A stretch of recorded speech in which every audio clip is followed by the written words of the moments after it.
Hey everybody, welcome back to what will most definitely be the last session of Old Gods of Appalachia. At least, goodness, I hope so. Don't be so foreboding about it. Well, it'll at least be the last time that we play this specific module for now. There might be expansions on it later. For For those of you keeping up at home, that does mean that next week we will be going back to our regularly scheduled programming.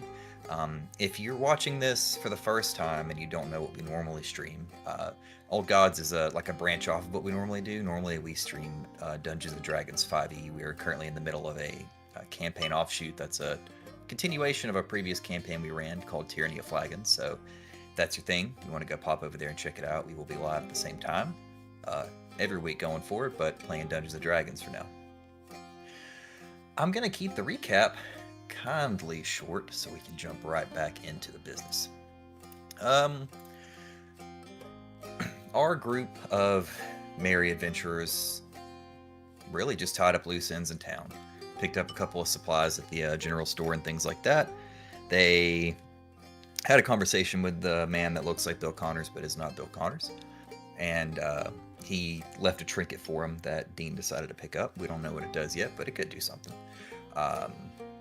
Aside from that, they really just geared up for what they thought would probably be like a 1 to 2 day adventure. They viewed it as mostly a camping trip. They had their first combat encounter of this mini-series so far. They had to fight off some miniature kudzu men. It's a slight variation on the big monstrous kudzu men, in case you know what those are. A little bit less tough, but just as scary, in that they actually took our friend Tully down the damage track one step, and her might was completely depleted. It's the first time that's happened, so she got an internal achievement for that wondrous feat. But everybody got to do some recovery rolls and got themselves back up to full health as they passed through the barn that led to the opening of this laurel thicket. The laurel thicket is generally known as a Laurel's Hell, but in this particular instance it is known as Jimmy's Hell locally because a man named Jimmy disappeared in a long time ago. Nobody ever saw him again, and so they decided, why not name it after him, and hopefully nobody ever goes in. Well, these people are about to, I guess. And that's really where we're going to pick up. We kept it kind of brief. Anybody have any questions, comments, concerns, things I missed before you hop right in there? Close his revolver.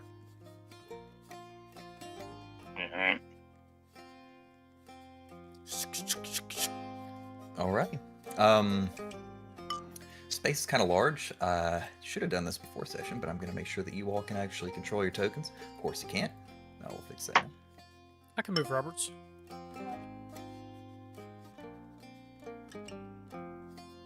And everybody should be able to move their tokens freely now.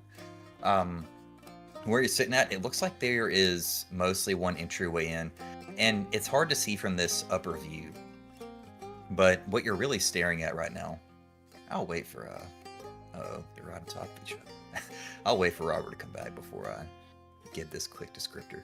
I'm gonna assume that somebody needed some help or his dogs are causing mischief. Aside from that, hope everybody had a good day today. Yeah, not too bad. No. Meh.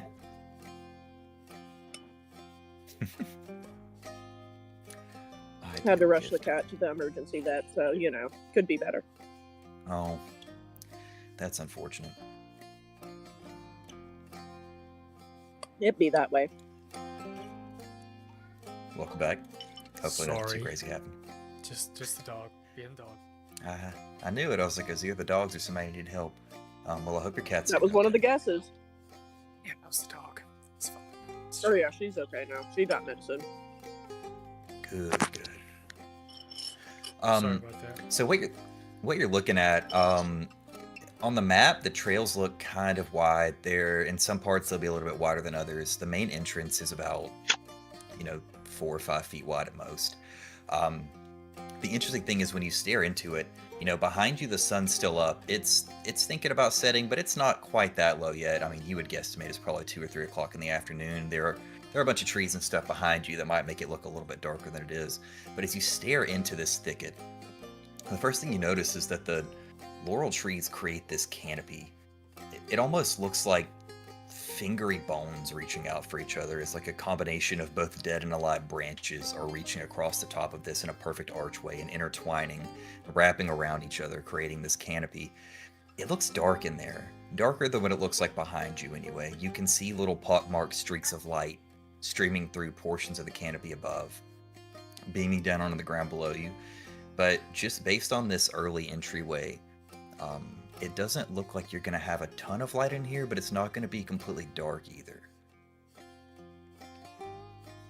It actually looks more akin to a deer trail than it does like an actual beaten path, at least this main entryway. You can see it's been walked, but it's not by any means like pushed down properly. This is not a hiking trail.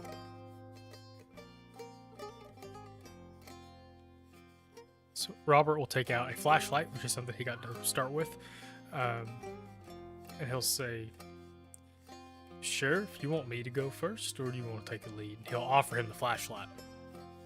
I reckon I will take the lead. Dean will say as he draws his own revolver. Yeah, so he'll hand off the flashlight to Sheriff Dean so that he can use it.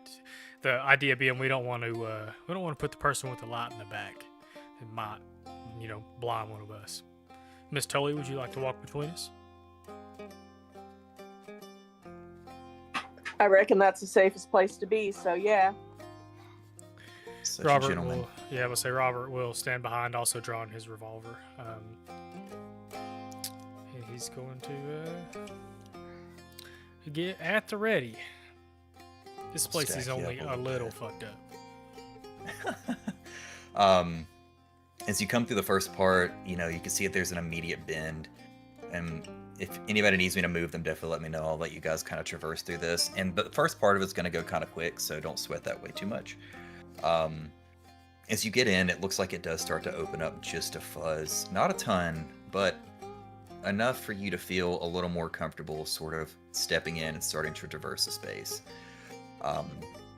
The main entryway, you said you had a hatchet earlier. You're probably going to need to keep that handy because the main entryway is just slightly overgrown, so you'll probably have to hack at some of the vines and like the random stuff that seems to be growing between the super close laurel trees.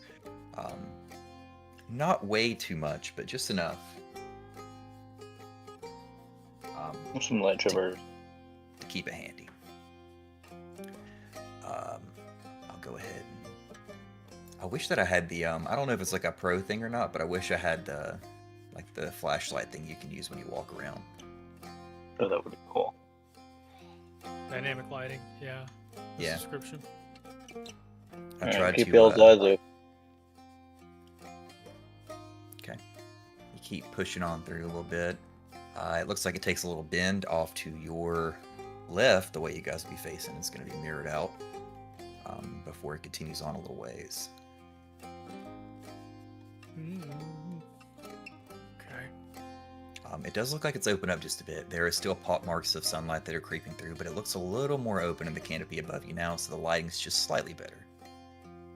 Alright. Dean wants to In keep areas- not Dean, I'm sorry. Robert's keeping his eyes peeled for literally anything in the canopy itself. I will tell you guys, in areas where the path is more narrow, it will be, like for perception tasks to see things, they will be hindered. With the flashlight, not so much, but if you did not have that on or a lamp or something like that, it would be a little bit harder to see. Keep on pushing through just a little ways. It looks like this opens back up into another bend. Another bend. And as you walk through, the trees on either side of you are incredibly thick. So thick that you think you might be able to push your way through, but in some spots you might even have to cut the whole tree down to actually get through a gap. This thicket seems like it is not designed for human traversal. And as you come around this corner and enter this area, I want everybody to make me a intelligence check. If you have something that makes hearing eased, you can definitely speak that, and I will step it down for you a little bit. Get my sheet up. Remember I do. I only have perception, but I remember Dean has hearing and... I think it's training in like hearing and listening. Mm-hmm. That sounds right. Intelligence, just a flat intelligence, submit. I think it's intellect in here, sorry. No, that's not good. I was just trying to remember how to make the roll. Very good.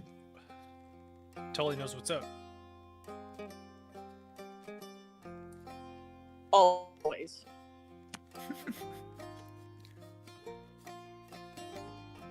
Momentarily, my computer's being slow. Dean, I think I'm still waiting on you. Yeah, my computer's being slow. Oh, sorry, that's what you just said. There you go. No worries, because I imagine with a group of you, I mean, both of you that rolled past, you don't hear a ton, and that's what's maybe a little bit off-putting, is in here still, these laurel thickets, these giant brambles of vines and trees, and things that look like they should belong to nature. There is not much naturing in here right now. It feels very still. The air almost feels stagnant. Too quiet. Tully, though, specifically, you do think for just the briefest moment that maybe you heard like a branch shift or twig snap off to the side. You glance around, whip your head, don't see any immediate danger or anything, and can't be certain if something's there or not, but you definitely feel like you heard something.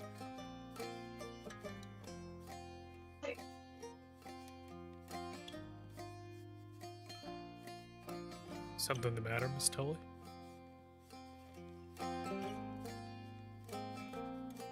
I reckon we ain't alone in these woods. There's something scuttling about.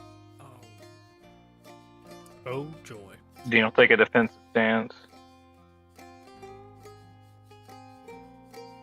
Okay. If y'all hang here for just a little bit, really concentrate. Nothing seems to come out of the woods or move. Nothing seems like it's in any kind of you don't seem like you're in direct danger at this moment anyway. I think you probably start to wonder if maybe your mind's playing tricks on you a little bit in this very strange, hooky dooky magical kind of forest area, or if something was really there. For the time being, though, you feel okay. I'm usually the one hearing things, Miss Tully.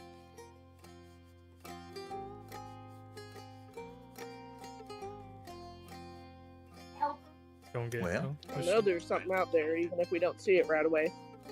Yeah. We need to keep moving before it gets We dark. ain't welcome, we being followed. Oh my. Alrighty. Pick up the pace. You could definitely keep moving if you like. Let's keep going before it gets dark. Guess we'll keep our eyes peeled. I didn't like the thought that we're being followed. That's terrifying. Yeah. I'd like to be moving. One thing. Also, do we all have flashlights or something? Robert started Like, with a are we flashlight as all- part of his sheet. I don't know if anyone else did, but he handed it to Dean, so there's lights in front of us. Oh, well, I was just gonna say, I was just looking. I don't know if it sheds more light than a flashlight, but I do have an ability called Foxfire, where I can touch an object and it will light the object until I touch it again, or until I've illuminated more objects. So I don't know Do you if have the that's ability more to drop light. that? Do we want? Get some fairy fire going. It illuminates everything in a short range. You know what? I'll say that you could definitely do that if you wanted to. I'll say that it Super flashlight. I'll say that you can pick any object that anybody's wearing or carrying on them right now, and you can illuminate an area. Similar to what a flashlight or like a lantern would give you. It's not going to really like permeate the trees per se, but it will at least light the path in front of you, behind you, and let you see the tree lines pretty persistently. Do it on your bag. We're wearing like any jewelry. Cutting in and out. Yeah, you are.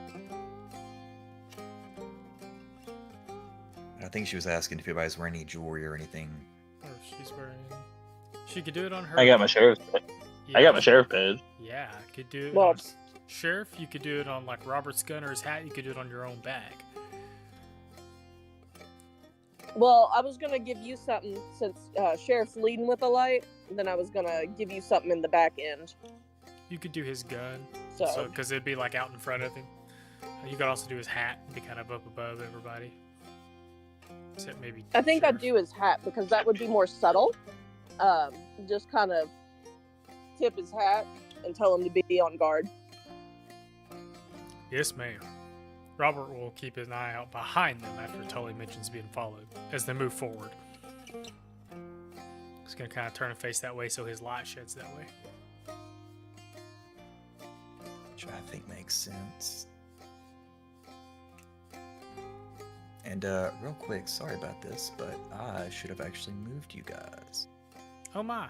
This map is going to shift just a little bit. I apologize. No. It should be generally where you were a moment ago.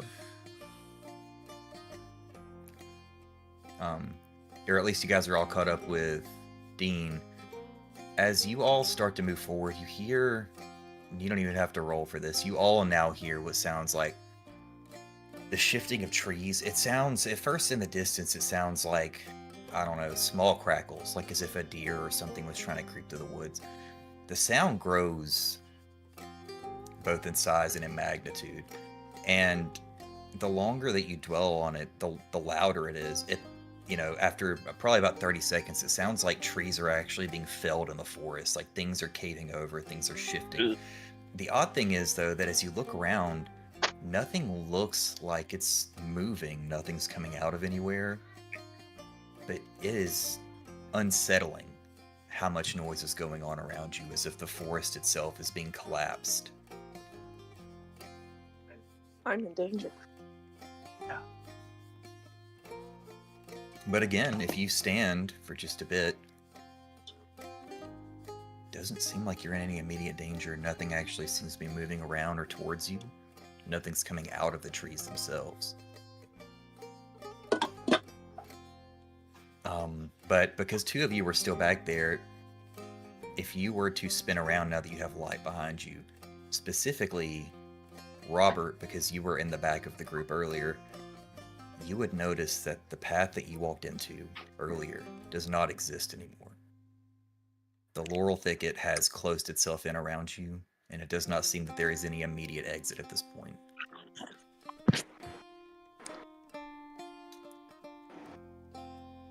Not Bill did warn us that shit happens in this here laurel thicket.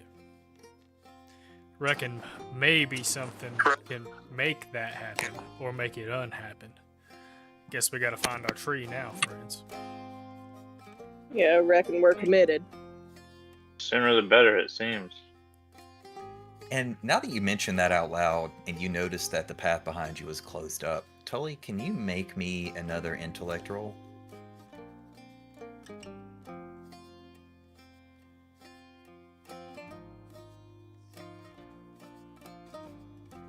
Dang, you're rolling good tonight. For now. You start to think about everything that you've learned about this space, everything that people have talked about. And as you stand in it, you realize that this place seems to be teeming with something that does not feel like it is natural. But it also does, and the longer you focus on it, the more you realize that it's giving off very similar magic to what the kudzu men gave off in your previous battle. It feels as if the earth, the very green itself, is exuding magic all around you in this place. You get the weird feeling that anything and everything in here could be alive. Huh. Like the whole thicket itself is alive. Could be.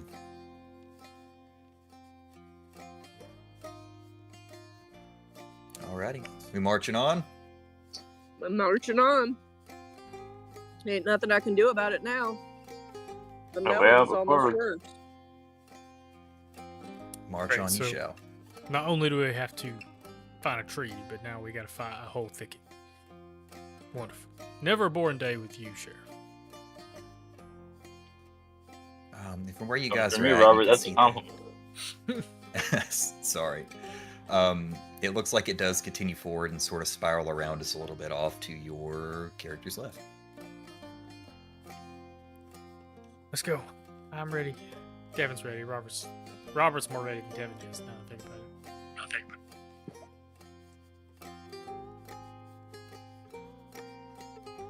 Yeah, Get on Hack up and in there. slash. Hack and slash. Hack and slash. I guess All right. Hack and slash, hack and slash, hack and slash. All right, good. Let's see here. Alrighty. don't just randomly roll things. Mysterious roll. Rolling. You guys can keep trucking along if you would like. I mean, don't really have another option at this point. Mm-hmm. We go back Gotta to keep town. on. Woods haunted. I mean, Just gotta figure out how that's to get just back to common town. knowledge. That's true. But Looks it's like this yeah, thing is wrapping up on itself just a bit.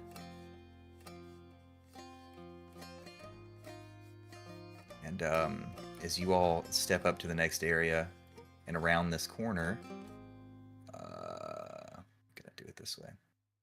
It looks like you have actually come to your first sort of fork in the road. So you guys get to decide which direction you would like to go from here. Hmm. Well, any ideas? Oh boy. Because I can't navigate or do anything like that, so. Does Robert know you have a compass? Ooh, I do have that compass. Because Robert wasn't there when you got it. He left. Tully knows you got it.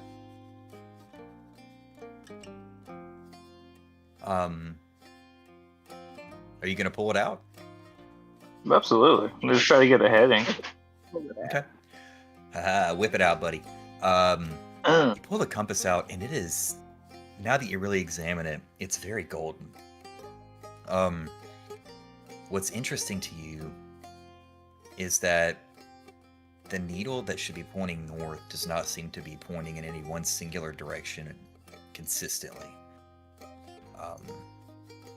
First, it's pointing directly ahead of you, then it looks like it veers just a little bit to the right, and then a little bit to the left.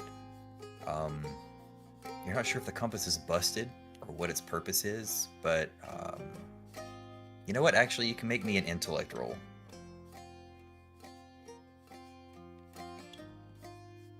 Let's see. Wait. We believe in you, Dean.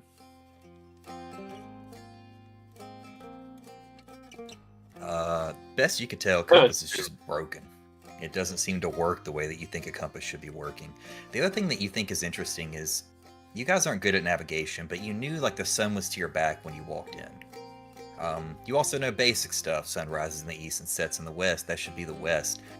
So the compass where you're standing at right now, and now you don't have your bearings perfectly, but it feels like it would be pointing more to the west than it would be the north right now.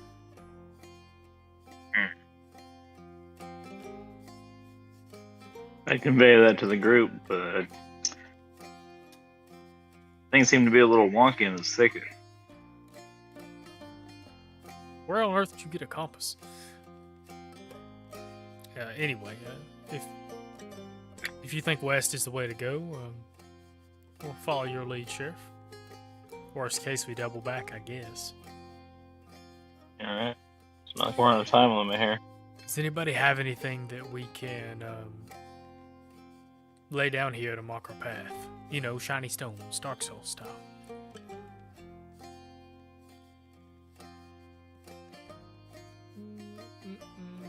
I'm gonna check Robert's sheet too.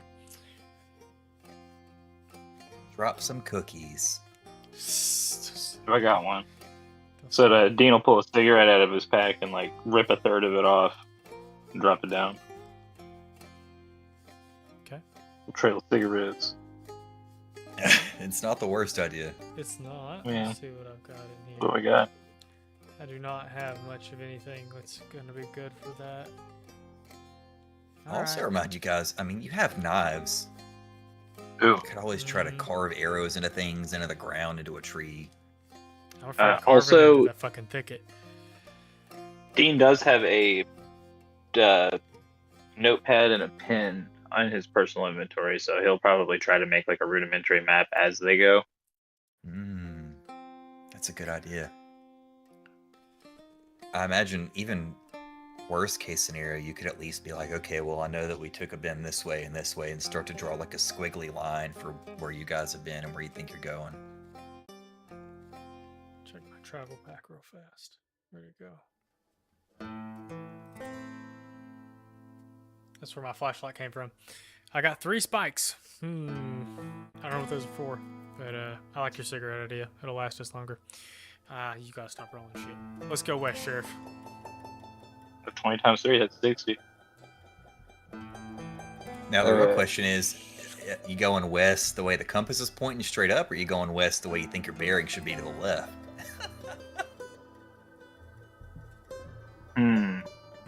The way I see it, we're either going deeper in or we're going back. Or would we be able to tell that? I mean, I don't. The thing is, with this, it's not. It looks small on the scale of what you guys are doing, but you've already been walking for, I guess, what feels like an hour to make the distance that you've made.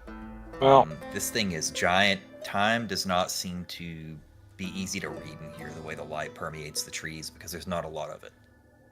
It's almost like if you imagine you're in solitary confinement, or like in a cave, and you think it's been 20 minutes, but it's been 3 hours.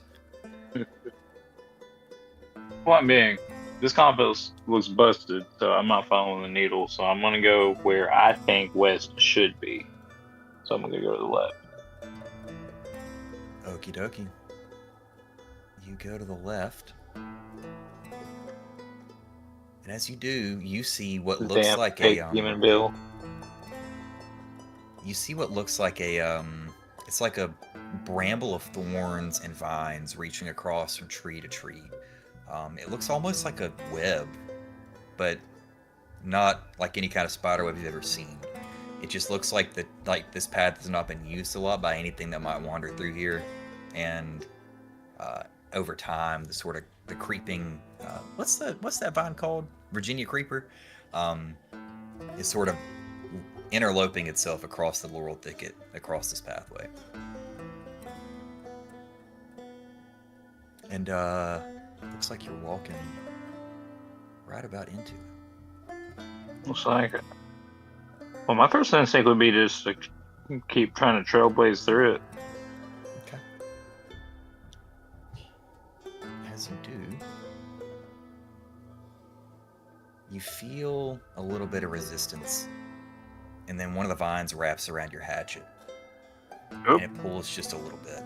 And you're not sure if you got it hung or what, until all of a sudden the vines on the trees themselves start to detach and move and slither, and they writhe up into this strange thorny mass that looks oddly humanoid. And standing before you Use the is show. this thing. Use the show function when you have a second, please. Yeah, I put it on the wrong layer. I was like, why can't I select this?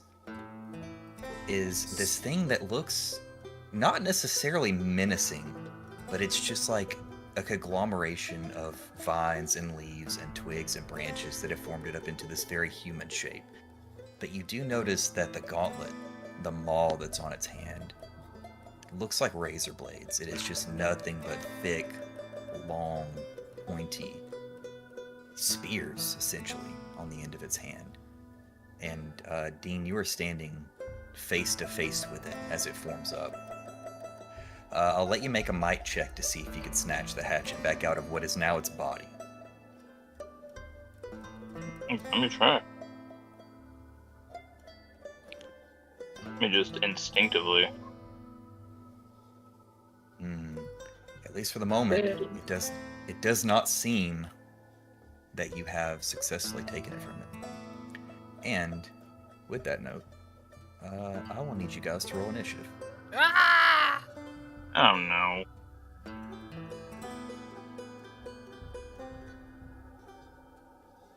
Bam! Submit. Damn! Dang, bros.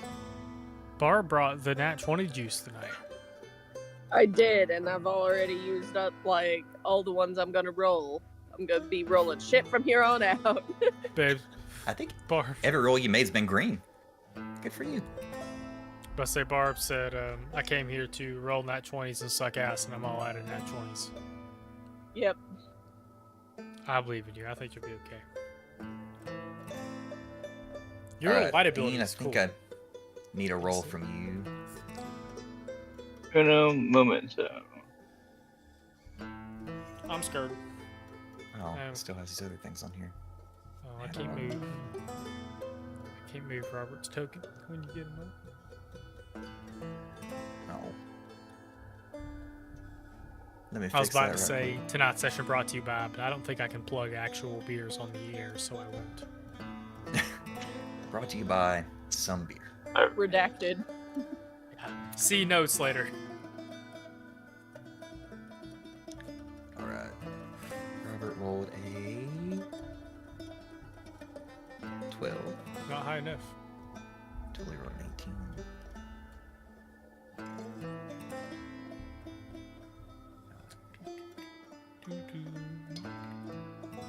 And I forgot to take these guys off the turn tracker. My apologies. To turn trick.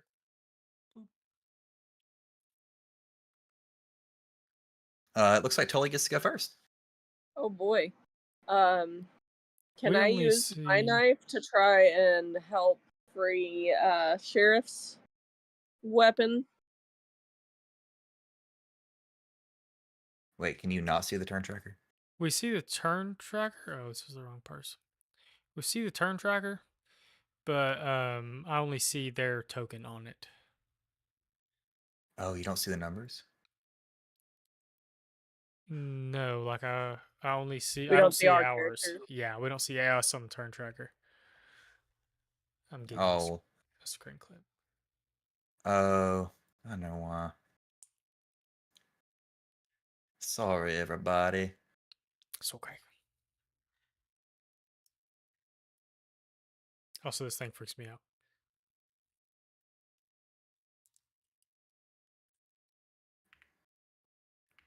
I think you got the right idea there, Miss Tully, because then if we can bail, we can bail. Maybe I can scare it and we can bail. Yeah. Can you see him now? Yes. Sick. Alrighty. Welcome back to combat, but this time correctly. It is Tully's turn. You said you're going to try to snatch the thing out of it. Okay, you can make me a might check really quick. And you would all be within an immediate distance of it because of how close you were trying to hack in there. Got a 12. 12 will actually do it. So you can see the handles of the hatchet sticking out of this thing's gut. You reach up, give it a couple yanks, and you manage to snatch it out successfully. I assume I just kind of hand it over to the sheriff. I want you to throw it. Not being practiced with hatchets, maybe you'll hit him in the face. Okay. Stay on In your that toes, case- sheriff. I'm trying to think. In the order of a tie, I'm going to say that Robert gets to go before the creature. Oh, kind and gracious DM. It's mostly just that it's not fast. It just, I imagine a human would actually be quicker than this thing, so I'm going to let you go first. I'm going to get in the habit of this now and remind you that I have Find the Flaw, which does not cost anything. It's like a passive ability, I think. I'll try to make sure that's the case. But if it has a straightforward weakness, the GM will tell me about it. So I want to call that out first. Okay. It does not look like it has any additional weaknesses or anything like that. Does it give you an insight into, let me see. Nah, I don't think it gives me. It just mostly says straightforward weakness. So No, it does not have any, like, traditional weakness that you feel like you could utilize against it. I'm not going to take any chances. I know it might be, there's a chance it's not hostile to us, but I don't want to run that risk. Robert's going to use his terrifying presence. I'm going to apply a point of effort. I can only apply one level of effort, and that takes 2. So I'm going to use 4 of these Kajiggers total. 4 intellect. That raises the level by 1. It is a level 4 creature. Make sure. This is the one, okay, where you talk at it. Oh, it tries to run away. Well, yeah, I think it says intelligent, years worse nightmare with short range. Be able to understand me, as long as I do nothing but speak. Yeah. Paralyzed with fear, runs away, or takes some other action appropriate to the circumstances. That's kind of scary. Okay. Let me check something really quick. Is this the one where if somebody... to the circumstances? Interesting. Okay, this is not the one where if somebody attacks it, it drops. That's the other one that keeps it from moving completely. Because you have 2 different abilities that are similar, yeah. Okay. That will take effect on the creature. So because of all the shadows from all the lights and all the thickets, Robert just makes every shadow in the vicinity wiggle. They don't look like static so much as they look like it's almost as if all the shadows have turned into snakes that are moving. The whole thicket, well, it's a 10-foot cube, not the whole thicket. So around Robert, and he's gonna say, look, we ain't got nothing to do with you, and you ain't got nothing to do with us. You stay there, we'll go away. And he, this time it'll be in like, nah, he'll start filibustering, because that's how the ability works. Both of these make it where you can't move. You just essentially have to stand there and talk at it. Yep. Okay. All right. It is the creature's turn.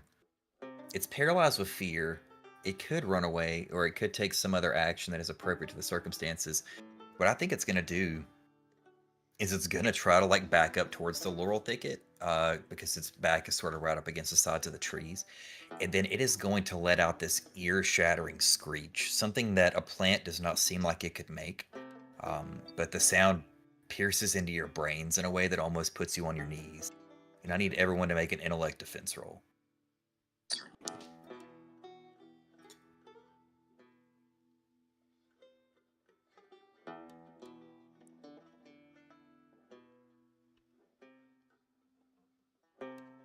Ooh.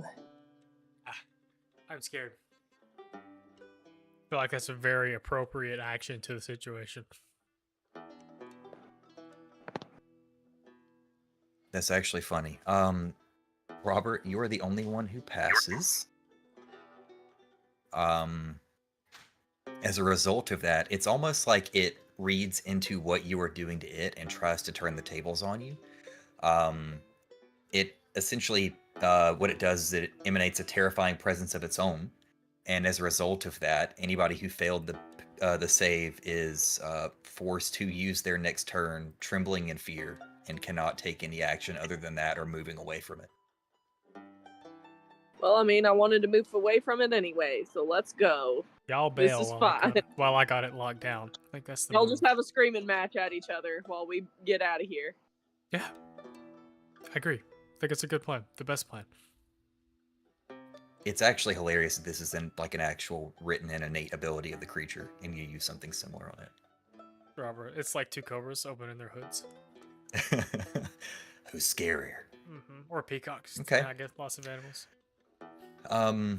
You two can back away if you would like, and then I guess what's really going to happen here is it's going to circle back around to Robert and then the creature. So I guess you two are in sort of a stalemate. You've locked horns, so you have to decide what you want to do next. Robert will keep filibustering for the next round to give them so y'all can move a whole nother round, worth of distance away.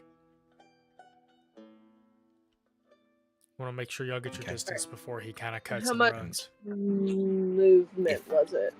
If you use your whole action, you can move up to a short distance, which is 50 feet. It's a pretty good ways.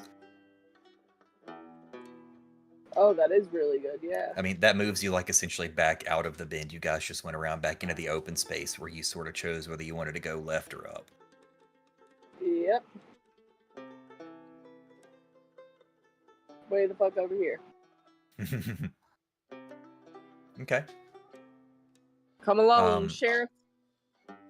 I would say with that round, they are definitely a pretty safe distance away. They've probably rounded back around the corner, and they are now looking at that open space up near the top, starting to round that corner and head back up. I'm not going to use cardinal directions because cardinal directions don't work here. They look like they're headed up. And now you two have locked eyes, or what should be eyes. Again, very similar to the kudzu men. This thing doesn't really have eyeballs. It just sort of looks like deep, longing sockets. That's a visceral phrase. Welcome to Old God's Appalachia. Deep nod. And then he stops talking. He's not pointing his gun at it. I want to stress that. He's got his gun pointed at the ground. And he will start to back away. Okay. I like the way you played it. I'm not supposed to roll anything, but I am going to roll a dice on my desk just to see. I think that game respects game, and if you slowly back away, keeping your eyes on what should be its face, it will allow you to leave its presence in peace.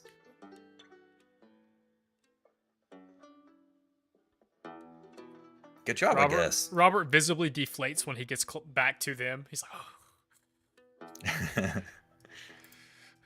I'm going to kill initiative and put you guys back where you were a moment ago. Robert immediately packs his pipe. And as you all back away from the area, this thing also sort of like disappears into the thicket in the shadows.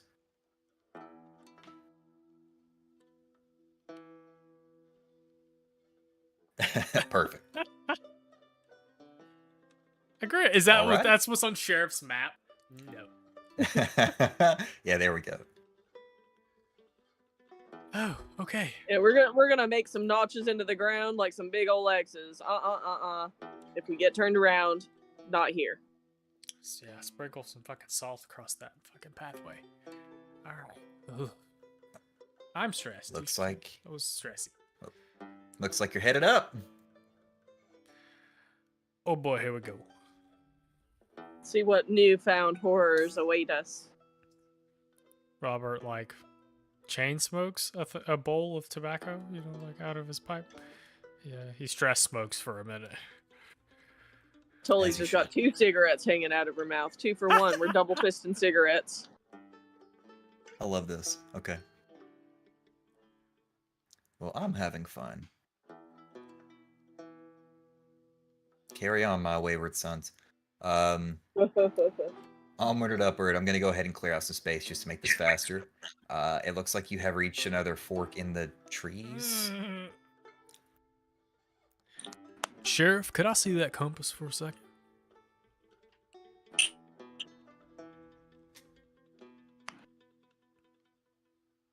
You're on mute.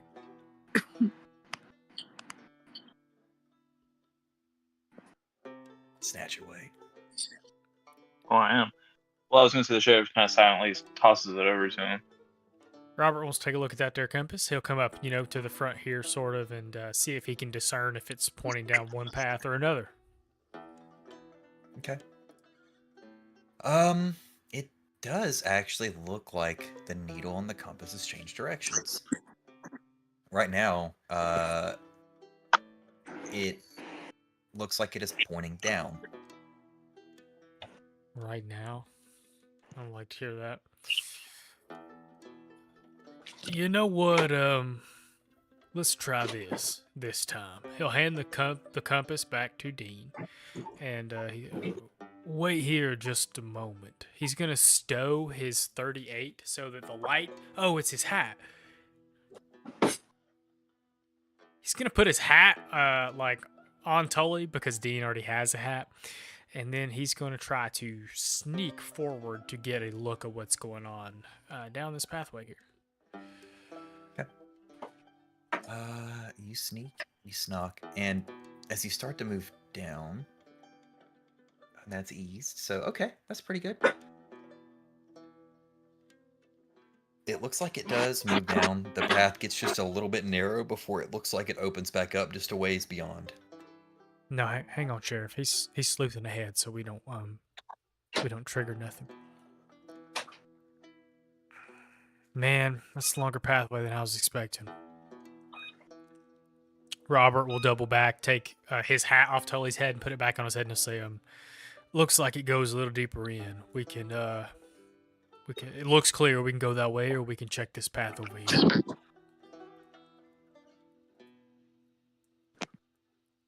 Yeah. I think it's best if we check all our options first. Okay. Scout ahead over here a little bit first. Yeah, just a moment then. He'll take his hat back off, hand it to Dean, and he will go check stuff out. I'll roll that another stealth check for you if you wish. Wow. Yeah, go for it. It looks like this path does dead end. Make me an intellect check really quick. This is for perceiving things. I think you have that eased. Oh, let me re-roll perception check, please. Oh, Ooh, you don't have to take that. That felt greasy. I will take it because it's more fun this way. You round the corner and you look up and down the sides of the laurel trees in this area as it looks like it starts to encroach and make a little sort of like button end on the end of it. And you see that the trees over here are covered in Virginia creeper. Which I put a picture of in our chat if y'all want to look at. Mhm. Oh, okay. Oh, so Devin and Robert thinks there may be another one of them motherfuckers right there. Robert does another deep nod just to this dead end and then backs away. Little curtsy bow to nothing. He's like, tips his hat. Okay. You rolled high enough on stealth where, because that's an ease task, it's not going to notice you. Especially because you don't have the light on. Oh yeah, I Would've forgot. had the He light left on. it. Yeah, he left it with, so he doesn't tip his hat. Okay. Yeah. You would have been a little beacon shining out in the middle of that thing, but because you had the forethought to take it off, that task was eased. So, good job. Robert gets back to the middle and takes his hat from Sheriff. He says, "I don't think we want to go that way. More of that gosh darn plant we had to fight earlier. Might be best we just go down this here Yeah. path. I'd rather not. Take a lead, Sheriff." Yeah, da-da-da. Okay. And so we soldier bravely forth to our deaths. Potentially. In this little opening here, you notice that there are a couple more pathways ahead of you. It seems like the trees open up quite a bit. And as you all shimmy through the more narrow area that you see right here, you catch a whiff of something. It smells sweet and delicious, almost like almonds. And as you glance to either side of the pathway, you notice that for some reason there are a bunch of flowers growing up the sides of the trees into the laurel branches themselves. Mm-mm. Mm-mm. And I Sweet need smelling everyone stuff is danger. to make a might defense roll. No, I don't Ooh. wanna. Ugh. I can use an experience point to do something about that. Oh, fuck! I'll look it up. I'll make this might roll, but I'm gonna go look. Thought you were gonna be like, but I'm not happy about it. I'll make this might roll. I can. But I You can ain't do happy. something like that, like with the points. Maybe it's to re-roll. I'm gonna go look. You so I can know. use experience points to re-roll if you want. I will tell Like you, lucky you are the points. only person who failed. Saved experience for this reason. I'm gonna re-roll, please. Thank you. No, Robert. Fuck. Oh, No. oh, Alright. Robert. So, Tully He's- and Dean, the two of you, catch the whiff of almonds. You think it smells sweet. It smells almost alluring. You don't get too distracted by it. You're a little bit off put because of where you are and the fact that there shouldn't be something like that in here. You don't think. But it could also be a natural scent that comes off of some flowers. You pass through the passageway without too much fanfare. But as you look behind you, you see this noxious looking cloud of gas pumping out of these flowers. and Robert starts coughing profusely, trying to catch his breath. It seems like the air has become toxic. Um, you don't take any damage, but you are making an incredible amount of noise in this cloud. And it spreads a little ways. It seems like it's creeping towards both Tully and Dean as you have moved out of the space. There are no additional negative effects that you're aware of right now. Okay. Fair enough. I think, you know what? You would have been okay anyway. Yep. You can't tell exactly what's happened to you. What you do know is the longer you stand in this cloud, the more you seem to hack and wheeze and not be able to catch your breath. And your compulsion is to just sprint and get out of this as fast as you possibly can. Make me a speed defense roll really quick. Okay. Wow. This is more flavor than anything, because thankfully for you, this particular effect was not so harsh.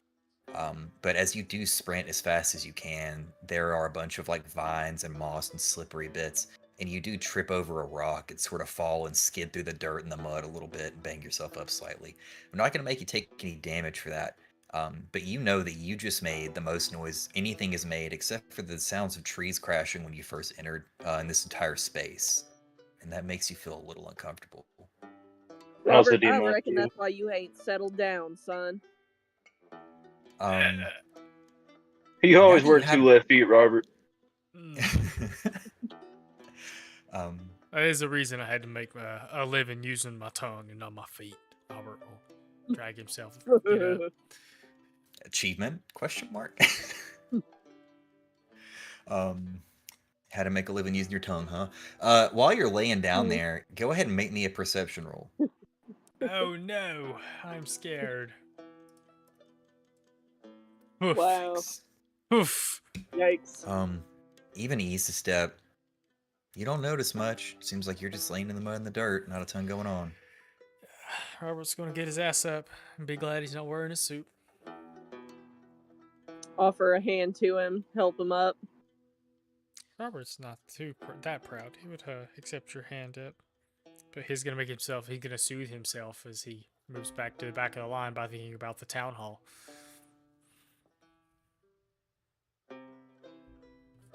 Sheriff's seen him muddy and knocked down before. He's not too worried about that. All right. Well, now that you have accidentally stumbled into this large open space, it looks like it opens up quite a ways, and you have a few different paths in front of you now. Which way is that compass pointing there, Sheriff? Well, kind of holds it out between all of us. Okay, fair enough. It looks like it is pointing to your... I guess I'm just going to do map directions from now on. It looks like it's pointing to the left. Isn't? Yep, down that direction. Y'all want me to go check it out, or you just want to go? Well, got us out of a few jams already, it seems, so go ahead, Robert. But we're good veteran RPG players, he says after slipping and falling in the mud. God. What's an RP? Tell him to watch his step. After a 6, a 2, it's a Rockefeller grenade. It's some newfangled thing they've come up with. Well, you don't see anything. It does look like the path narrows up quite a bit again, very reminiscent of what was behind you just now that you had to walk through. But otherwise, you don't see or hear much going on. Yeah, when Sheriff comes up, he'll say, another long section of thicket. Yins hang out right here. He'll go down here. I'll make another stealth roll, or I will not. It's up to you. No need to make a stealth roll. You don't even have to make a perception roll for this. It is tight. Nothing particularly bad happens to you this time around, though, thankfully. But what you do hear is the sound of running water. And as you round the corner, you see boulders off to the side and a river is in front of you. Robert, if they can see me, Robert will beckon them forward. To the river. Mm-hmm. Cue banjo music. Cue banjo music indeed. Robert will step out here with Sheriff and see what they can see. Okay. Looks like things. I'll just go ahead and reveal most of this to you, because you'd be able to see pretty far across the river. The map scale isn't perfect, but you do see a whole bunch of rocky outcropping. You see a pretty sizable river. Looks like there is a bridge up here. And a long ways up, it looks like the river widens up quite a bit and gets even deeper the further north you go up and look into it. Behind that, it looks like it's just more and more and more laurel.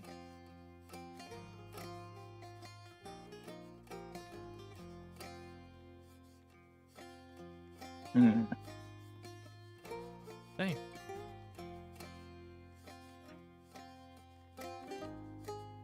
Let's, You also notice across the river what looks like maybe an old rock slide of some sort. You can't get a good look at it from here, but it does look like maybe the side of the hill is opened up into some sort of cavern.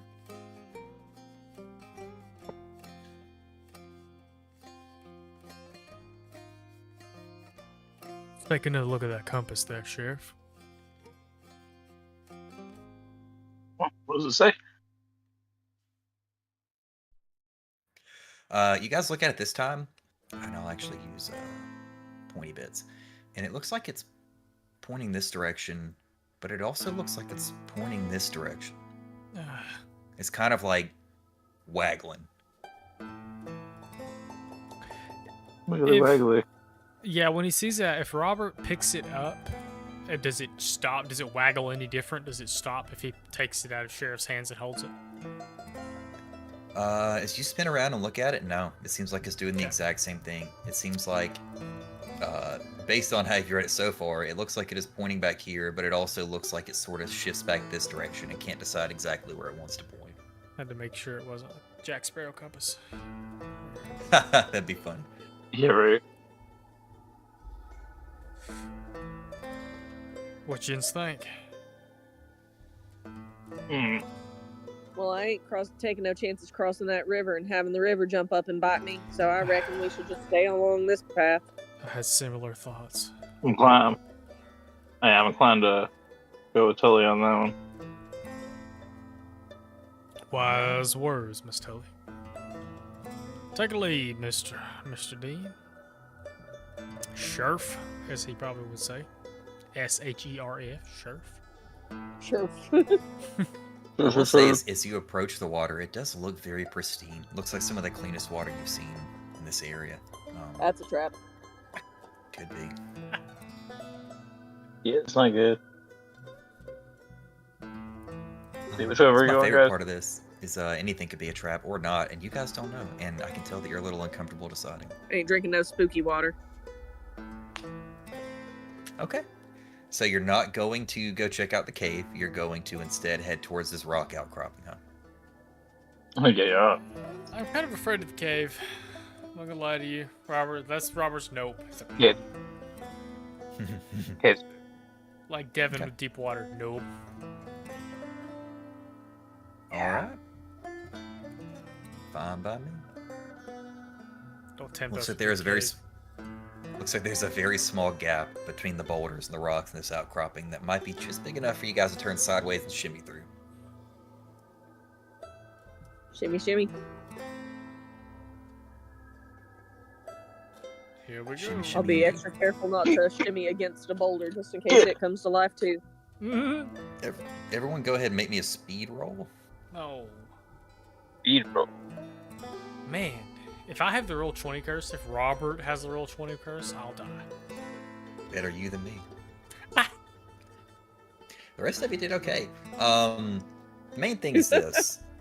Tully, for some reason, you're real slippery. It's like you're greased up or something. You feel really comfortable in here sliding right through it as if nothing happened.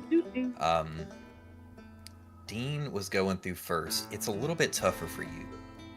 You do make it through a couple of times. You feel like the holster that you're gun is in gets snagged on a couple of rocks as you're sort of passing through this tiny pass. Your coat gets caught a couple of times. You feel some pulls. You're afraid that you might have torn your brand new jacket, but that's not really something you can concern yourself with right now. Robert, as you're passing through, you, honest to goodness, get stuck just a couple of times. What You're you not get sure for what eating it all is. that pie? Oh, probably is the And pie. Nilla wafers. Nilla wafers were around. Guys, I we gotta checked. get back. The main thing though is that as you're pushing yourself through here, you feel yourself get snagged on a few rocks, and as you jar yourself free, you hear a low rumble. And it grows and grows, and you look above you, and you realize that you have shifted something in the supports of this that probably had no business being shifted. I need you to make me one more speed defense roll.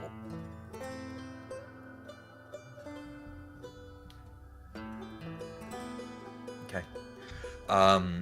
You don't get crushed, but you do take 2 points of might damage as the walls sort of start to collapse in behind you. And you think this passageway is diggable, but it might take you some time to get back out. And effectively, it seems like at this point, once again, you feel like trapped rats. The only path that seems to exist is the path forward. I'm gonna try not to think about that real hard. As we go forward. So he made it through. He just blocked the exit. Okay. You made it through. If you would have rolled below a 3, some bad stuff could happen to you. But, you know, I didn't make it too high because I didn't want to squish you guys or murderize you this early into it. Yeah, he says. All right, well. Robert curses like a sailor and takes everybody 6. What's it called? You take the rear? Dead sound. Mm. Yeah, 6, because 12 is forward. Yeah. Starting to feel like maybe Robert doesn't belong back there. He's not seeing too much. I said he's looking for stuff in the canopy. I guess I specified the canopy. You're too busy looking at the canopy to worry about the rocks. It's true. It looks like the path does creep on forward. You guys can keep creeping that direction. Do the creep. Before you hit another little splitty split. Another split. This time, before you even really get much of an option, all of you can make me a perception check. I think Dean's is also eased because he can hear things. Wow. Okay, where is perception? So I gotta go put on my overalls? Like, what I He do? has something specific for perception. You don't, so you can just roll me an intellect roll, like a flat one, because I don't Okay. think perception's a general skill. Okay. Yeah, so I have... perception is a skill. That's what I have instead of Dean's, like... Hey. I'm trying to decide whether I want to honor that 1 or not, because technically it should be eased by 1 step. So it should be able to beat a 2. I don't know how I want to view that. It's still a 1. You still get to here's how I'm gonna do intrude this. if you want. Here's how I'm going to do this. Everyone is standing in this opening. It's one of the more open spots you all have encountered so far in this this journey so far. And for some reason, Robert, you feel an uncanny compulsion to go up. And as you start to move up, first you hear it, and then the other 2 behind you start to hear it. It sounds like light whispers, like there's a conversation happening in the tree line. It's just Ooh. far enough away as if like you hear the sounds, but you don't hear the words. And the octave and volume starts to grow just a bit, and then more voices join in. And it's no longer a conversation, it's a dissonant noise, something that makes your gut hurt. You don't feel good about what you're hearing. And I guess you guys can react to the fact that he's moving this direction if you want. I don't want to steal the whole moment there.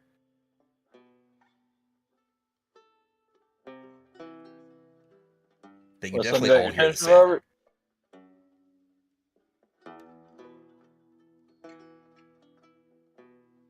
Something going on over here. Can't y'all hear it? I guess he's gonna keep moving that way if he's still compelled. You will move just a little bit further.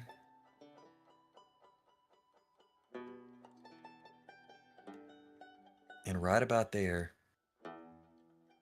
something appears in front of you. Ew. Ew. Ew. To the best of your ability, this looks to be a specter of some sort. It's the ghost of a man. And you feel strongly that he is trying to communicate with you. But you do not seem to have the ability to understand him right now. I think somebody else Mhm. does. I can understand. Indeed. Well, I got magic, but that's it. Understanding Well- using magic, and no, that's an inability. Never mind. Go ahead. Isn't it Well, dumb? I can talk to Yeah. Ghost specifically, so Yeah, Dean can. But I agree, Barb. It's dumb if you can use magic as an inability in crafting or understanding. If you can understand it, it's an inability in using or crafting. It's weird. It's dumb. It's Get weird. it, Dean. Talk to the ghost. all right. It's my tier 1 ability. Question the spirits that cost 2 intellect points. Lets me call upon spirits and ask them questions, whatnot. Spin them if you got them. I think the way it works, rules is written, is that you only get to ask a certain number of questions to the spirits. But because this spirit reached out to you all, enforced a compulsion like that, I'm gonna say that this is more of an open dialogue than it is like a speak with dead situation. Well, Dean will approach the spirit and I don't know, gesture friendly at it. Okay. It'll look at you, cock its head like a dog that's a little bit confused as you walk up. Because it knows that it didn't beckon you. It beckoned Robert. But you can see it. And it tries to reach out. And it says to you, Can you see me? Am I not supposed to? I ain't seen a living thing in here in decades. Most things can't see me.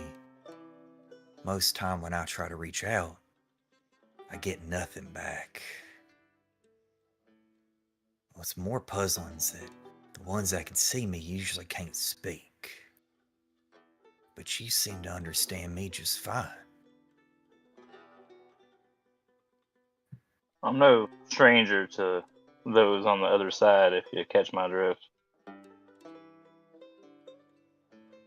And his eyes are mostly lifeless. It's like he has the expression on his face as if he was going to squint, but he doesn't actually have eyes. It's like he's peering through you, so you see what should have been his eyebrows furrow. He says, that is mighty fortuitous for me. I've been wandering around here for longer than I remember. Well, living things don't belong here. What are you doing in these cursed woods?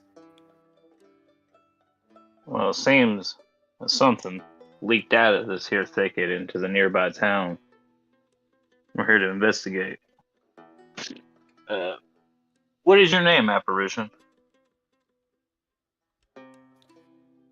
He'll look puzzled for a minute, and he'll cock his head the other way.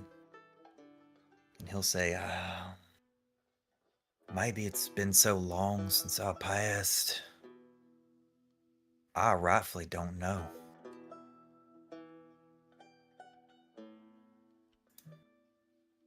Since we're being cordial, mind if I ask what yours is? My name is Sheriff Dean Sampson. The law around these here parts. He seems perplexed, like he's trying to fish for a thought or a memory that isn't there. As he stares at you for a little bit.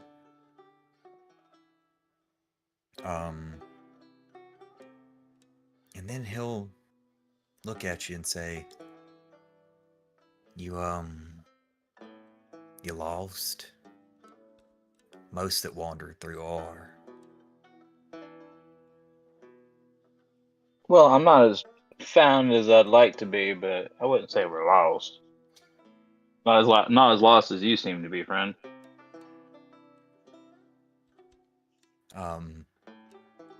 It seems slightly offended by that, but not enough to appear aggressive at all. It's like its form sort of shifts in and out uncomfortably, Hey similar man, to how Robert I'm describes.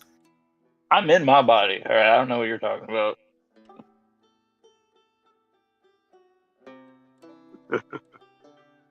Okay. He'll ponder this for a second and he'll say, "Well, looks like you got a passenger of your own there, partner. I don't have to talk to you, but I can talk to him. Cut the middleman out if you want. Or we can be polite in a place that don't belong to neither one of us." Well, I mean, if you want to go through Sammy, I don't really think I can stop you. Once you get him to start, you can't shut him up. But I have no problem speaking politely to you, man to man. He'll skirt out of the way just a little bit and sort of like listfully drift this direction around Robert, who is still for some reason transfixed and perplexed on this conversation. And you'll notice that behind him, it does look like the pathway continues, but it is incredibly narrow, more narrow than any portion of the pathway that you have seen so far. And he'll continue to approach you, not really saying anything, just sort of gliding over the earth as if he was on skates. As he does, he actually passes right through Tully, and you feel the deepest chill shudder through your bones as this apparition passes through your body. And he'll look at Bad you. girl dinner first. He'll look at you real close, sort of lean in, and it looks like he's making himself larger than maybe he originally appeared to be. It could be he's floating off the ground. It could be he can change his shape just a little bit, but he looks foreboding. As he looks down and he starts to inspect you, like lean from side to side. He hovers a circle around you. And he says, "Well, most that come through here's lost anyway. Um, maybe you get stuck, can't find your way out. Come back. We can have a conversation. I might know a trick or two. Payment's pretty low for it. Just a little nicety. Maybe something on top." I do really appreciate that. But, Spirit, in my experience, those of your type that still inhabit this plane usually are here for bad reasons. Unfortunate reasons, I should say. And if there's anything after we get done dealing with what we need to be dealing with that I can do to help you pass on, you just let me know. He actually lowers himself to your level a little bit. He's like face to face with you, almost uncomfortably so. Like you can feel the chill of what should have been his breath seep from his face and almost enter your lungs. And it's nearly a whisper. He kind of coughs a little bit. And he says, "That might be the kindest offer anybody in this woods ever proposed to me. I'll let you be for now. It would be nice to rest forever." Man, it's my job, friend. Think nothing of it. And he floats up into the air and then sort of disappears through the trees as if he was heading back to some unknown destination that only he's aware of. I was hoping I wasn't running into any of them. If you don't mind me asking, fuck, Joseph. Sammy, I thought your job was to be sheriff. Well, he didn't hear what you said, so I'm a man. why did it matter if you're a I'm a man of sheriff? many hats, Wells. I'm a man of many hats, Mr. Wells. As you rightly know. Don't think you've ever told me about Sammy before. Who's that? Sammy. Sammy's my brother. Oh. Twin brother, actually. Oh. But he passed long time ago. Robert. But that hasn't really. Go ahead. But that hasn't rid me up, if you, so to speak.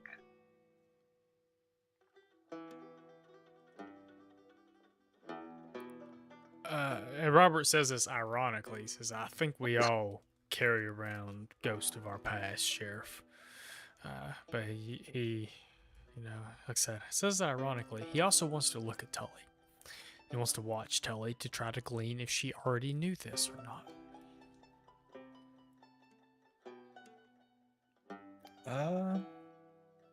If you're talking to him but looking at her, I'll say you can make me a perception check. I don't really know if there's anything for deceiving in this game per se. I have seeing through deception as a skill. Oh yeah, easy enough. If she does know she's trying to hide it. Guess it's different if she's not trying to hide it. I guess it's a different role. I don't know. Yeah. I guess that'd be up to you. What do you think Tully's expression looks like right now? Do you think that she's shocked that he's divulging some of this stuff?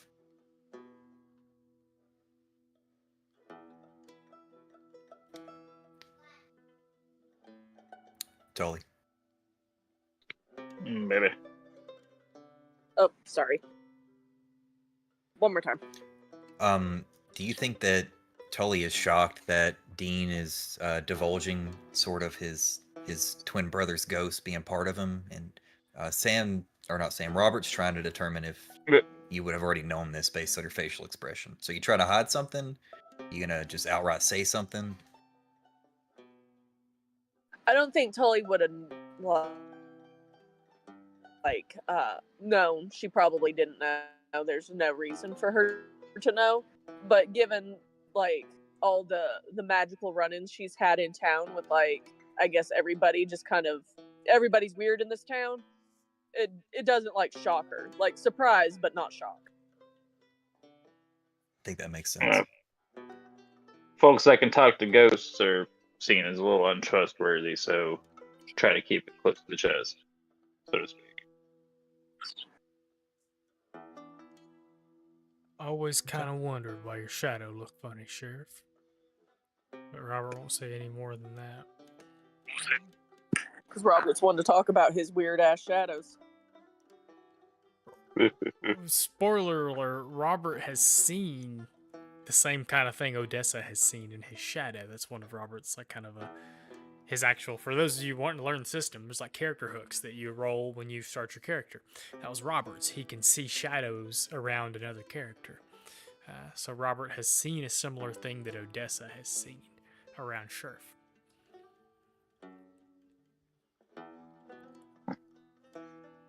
Who knows? Maybe I'll meet Sammy here in the near future. If we get to tier 2, maybe. It's not foreboding at all. The fuck is a tier? I'm just kidding. Oh my! Something you cry when you're close to death. Don't say that. Yeah. I guess we're going into this scary, narrow part here. I don't know. That was definitely something that, for some reason, it looked like he was guarding. There is another pathway, obviously, off to your left. But it's up to you. Yeah. I think that might have been Jimmy, though, yeah.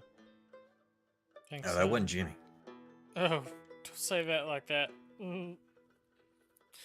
No, it's mostly just like passive Dean statement. See. See. Robert agrees, unfortunately. Robert thinks the same thing. Well. Here we go. I love your glass, by the way. It's a kick-ass glass. Anyway. Yeah, buddy. Here we go, y'all. onward and inward, I guess. Gross. Also, I have to pee, so I'll be right back. Oh.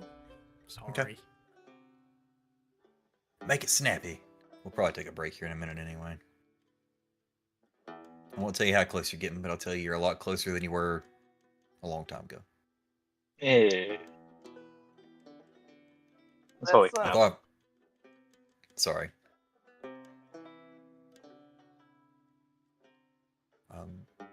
I thought for sure one of you was going to go for the cave. Thought about it. That is the fun thing about making this. There isn't one correct path. There's a few, so the choices you make do have consequences, and Yeah. also present. Seems you like with there's some different wrong obstacles. paths. Yes.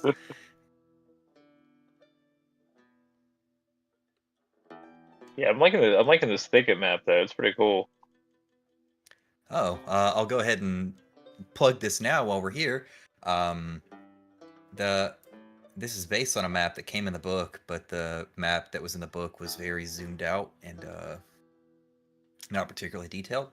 So I created my own version of it in this nifty tool called Dungeon Draft. It's pretty cool. Dungeon draft. Bullshit. All right, north or up, I guess. Here we go. I'm scared. Okay. Everybody head up into the passageway. You could tell even from here, this is the most narrow passageway you've encountered so far. This is now almost uncomfortable. Like, as you start to pass through it, you can't actually see the opening on the other side where you have been able to in some instances. And you're having to try and, like, fight your way through briars and, like, bristles and thickets and branches and all types of things like that.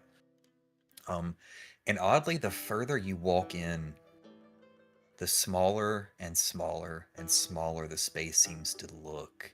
It's as if the walls themselves are closing in on you. Some of you feel like it's becoming harder to breathe, as if you're almost becoming claustrophobic or suffocating a little bit. As now it's just like you are covered in branches and bushes and thickets. Things are hitting you in the face.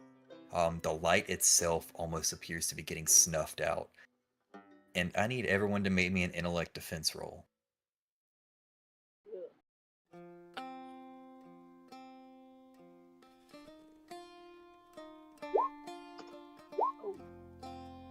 Oh, there it is. There's my bad roll. Oh, 17.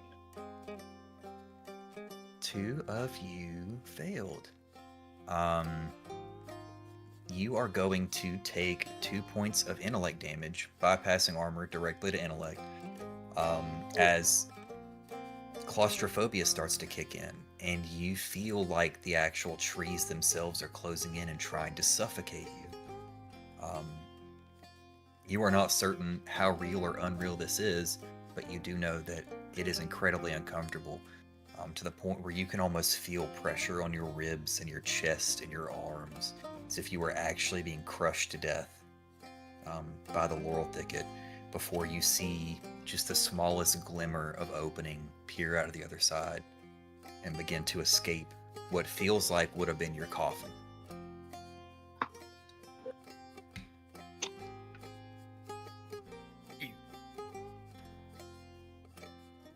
Congratulations, you did it. You made it through the narrow point.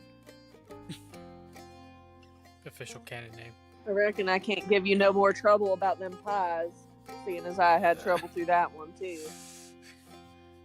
Robert comes out sweating a little bit. He's like, yeah, that was not something I think we want to repeat anytime soon. He goes to reach for his pipe, realizes that's not the thing you need to do right now, and puts it back. What's interesting is Dean had a slightly different experience. While it did feel narrow, it did not feel like he was being crushed, and it did not feel like he was going to suffocate.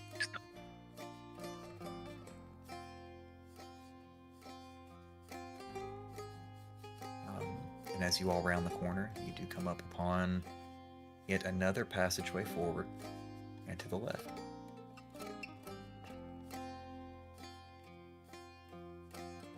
To the left. Starts Where- this boss music begins to play. Not just You yet. got the fog wall showing up. As you walk down this long stretch of narrow passageway that seems to open up into a much larger span of trees, you can see a weird glow coming from this path down to your left. But as you walk through the space, you notice that there are a few trees that are knocked over. There are a few more of the boulders that you saw earlier. And as you walk past the tree that has fallen over, there is a large hole in the ground just below it. And one of you hears a sound. It's a scrape, then a shuffle, then a snort. Mm-mm. And something begins to burrow itself out of the hole. Where did I put this thing on? Oh, I have the wrong thing selected. And this gigantic warthog with a skull for a face starts to emerge from this burrow. Ooh. And I will show what that looks like a little bit larger. It looks like it has most of its skin and flesh still intact, but the bits of its face look like they've been eaten away by time or nature or scavengers. There are chunks of flesh still hanging on it, but there are parts of like raw skull plate and face exposed, and an entire row of jagged, disgusting teeth with multiple rows of tusks poking out. It looks as if this abomination of nature was at one point a wild hog that grew in size and stature and should have died within these woods, but something kept it alive, refused to let it pass on, and as it did, it became deformed and disgusting. And Brody, there is no getting out of this one, friends. You can drop your tokens as you please, but I need you all to... Wait, let me do this right first. if you drop your tokens for you can do it right, I think. Boop. Yeah, let's see here. Doot.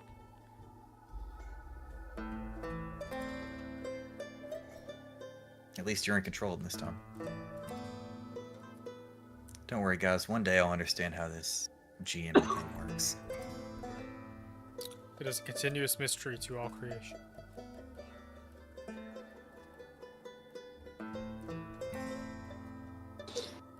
Okay. Okie doke. Everybody try to roll initiative. Let's just see if it actually adds to the tracker.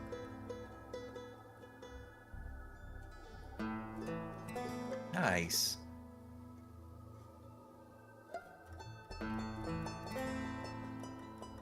So for some reason, why didn't Tully's get added? Whatever.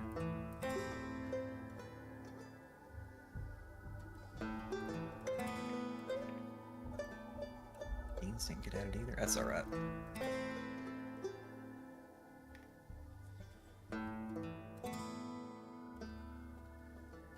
You roll pretty high, Dean.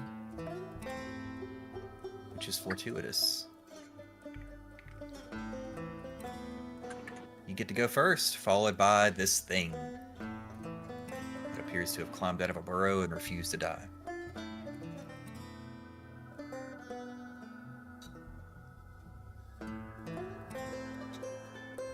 So, Dean, what would you like to do? With the zombie boar. Looks really fun. You know what? I'm gonna test the waters out. Dean will whip out his pistol, hit you with a standard bullet for right now. Okay. So 5. Unfortunately, a 5 does not hit a zombor, or whatever you want to call it. It is going to take its turn to move an immediate distance and try to gore you. Can you make me a might defense roll, please? Might defense. units. Let's go.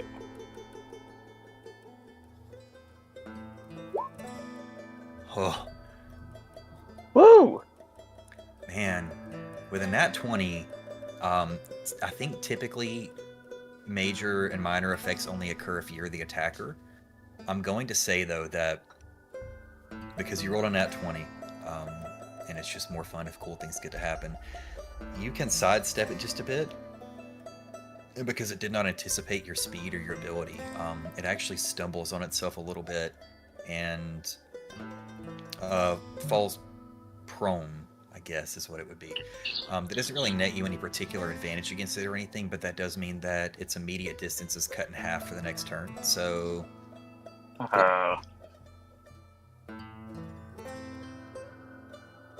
and we move to Robert. There's a pig that just fell on its front two knees and is trying to gore the sheriff as best it can. No, yeah, Robert is definitely on the same page as the sheriff, and is going to draw his revolver and start a shooting. Seems like this thing, it's already aggressive. There's no point in not. Oh, it's a boar. Yeah, you shoot him. 100%. Ooh. Unfortunately, that does not hit. Sad. Spooky dookie. I guess he will move between Tully and it, just in case. Fair enough. Tully, what would you like to do, friend? I mean, problem is I gotta get up on it if I want to stab it with my hunting knife. I will say, with the way movement works in this game, you can technically use, like, an immediate distance is 10 feet, so very similar to D&D rules, but there aren't opportunity attacks, so you can move, like, part of an immediate distance to attack and then move back away from it a bit if you would like. I got you. A good old stab and run, if you will. Shank and stank's what we call it in the woods. Shank and stick. Oh my god. Excuse me? There we go. We were used to hunting here. What the I fuck? guess. Is that like 4 or 5? I'm here for it. Tully is That here. do hit. Knife So- fighting a boar. You, It's true. I guess you could tell me where you want to stab it. If you want to describe your attack, you definitely can. Otherwise, I'll take liberties with it. I mean, I don't really know where boar are weak. I guess like in the Between chest the cavity. somewhere. between the shoulder blades. Okay, there you go. Yeah. Ollie knows what she's doing. Barbara does not. Yeah, so you run up and you sort of like plunge your knife like up against its shoulder blade and try to like yank it out as you're moving. And as a result of finding the slightly weaker spot in what looks like an armored plate on the back of this creature, you do get that 1 additional point of damage. So you do 5 points of damage instead of the typical 4. Yeah. And then there's also, trying to see here. A quick Google search did not back me up on that, so I could be entirely wrong. Whoops.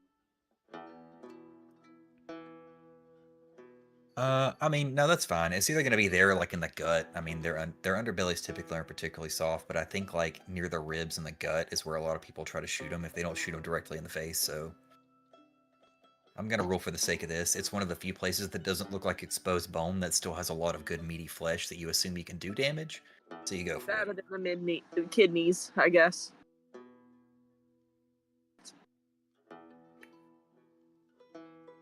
Alrighty. And we are back to the sheriff. I'm actually a little afraid after very brief research. The best place to take them is somewhere in the head. They must be that tough all the way around. Yeah, that's why most of the time when I hear people go hunting for wild boar, they normally like take something that packs a little bit of a punch and they try to shoot them like right between the eyes. Oh yeah, they're resilient. Which is actually part of the reason why this one's face is made of bone. It's almost like natural armor protecting his true soft spots. Yeah, I was getting that kind of. Well, since this is potentially the last session and Dean is not messing around, he's gonna take a big step back and use an action to holster his Colt 119 and draw the Unmaker to bleed into the barrel to activate it. Okay. That does I'm take using your ghost gun action. to kill the ghost boar. But you do see, as you pull the cylinder open, again that little spot where it's almost built in to prick your finger or your thumb to drop a little bit of blood down inside one of the chamber bits. And as you do, you once again see this gun start to like come apart and shift and shake, and then the barrel elongates and the handle grows almost uncomfortably long as this thing transforms into what looks like a gunmetal 44 revolver. And as the cylinder slaps shut, a little bit of shadow and goop and smoke seems to seep out from the sides of it, as if it is actually smoking internally. Ooh. Very cool.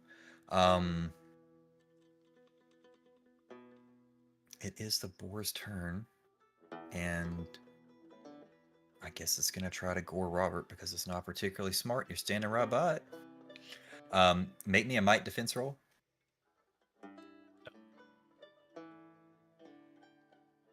Yikes. As it starts to like stand up off its knees, it's now extra angry, and it just kicks its head off to the side with those two tusks that are turned closest to you, and you feel one of them impact your shoulder and stab into you just a little bit. You're not hooked, but you do take 4 points of might damage.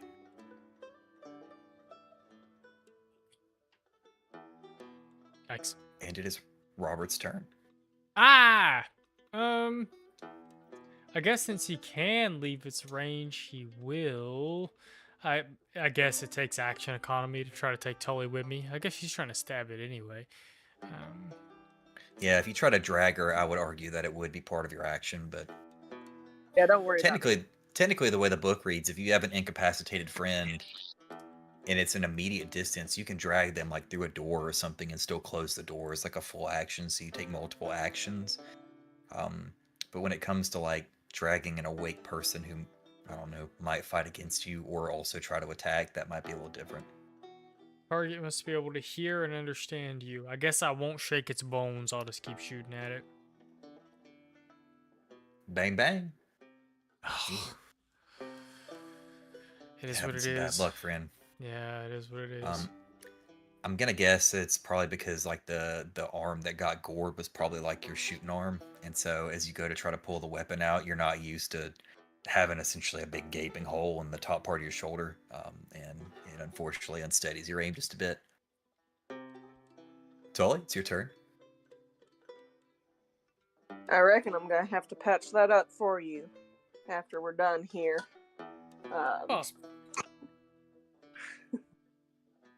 Let me stab it again. Hold on. Ooh, or try to stab it at least. Do. So many things I have to click. Oh, the 13. Thanks. Ooh, a 13 unfortunately does not hit this boar. Whoop. Well, I tried. It's a good effort. All right, Dean, it's your turn. All right.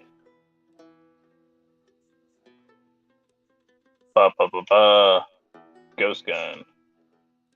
Let's shoot with a shadow. Shoot a shadow beam. Shadow beam. Rip. Now I'll play Pokemon. Thanks. Trying to think if this would be east another step or not. No, I don't think that's going to hit. I will remind you, I think you can also burn an experience point here to reroll if you would like. It's not necessary. You can just forego the turn with a shot. I can still describe what happens when you shoot. Yeah, let's go ahead and do that. I'll keep the experience. Okay. You go to fire the first round with this thing, and it might be because it's an item that you're not particularly trained with. But when you fire, the recoil takes you by surprise a little bit. And what everybody around you sees is instead of a corporeal bullet, it almost looks like a tendril of shadow just explodes from the end of this barrel and smacks the boar right in the face. And for some reason, it seems to sort of like brush off of this bony face shield that it has going on. But you all recognize that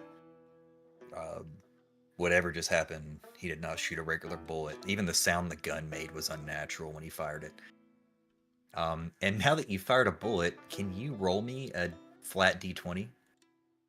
Ooh. 18. Very good. Robert, you notice that his shadow grows large and slightly unstable for a moment, and it's just the briefest flash of it before it seems to simmer back down. Right about the moment that he fires his weapon.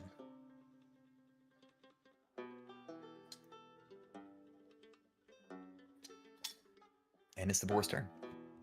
You don't have that much time to ponder on what you just witnessed, as the boar is going to charge at the man who just tried to shoot in the face with a shadow.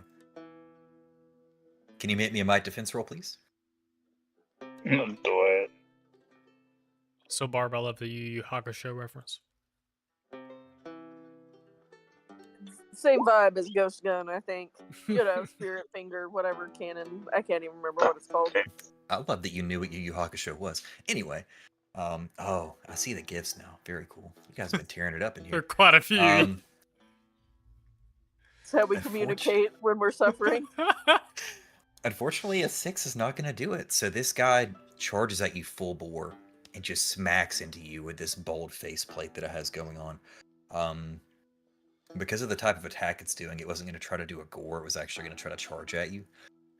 You take 2 points of might damage, but you also are knocked prone, which won't matter a lot to you because you use a weapon, but it just means that you will have less immediate movement distance when your turn rolls back around.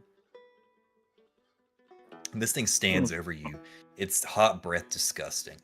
The smell coming out of its nose and its mouth is not even like the initial sweet smells of rot. It is the type that makes your stomach churn. You feel as if you're going to vomit from the smell that is coming from this thing's breath. Ooh. As we pass to Robert.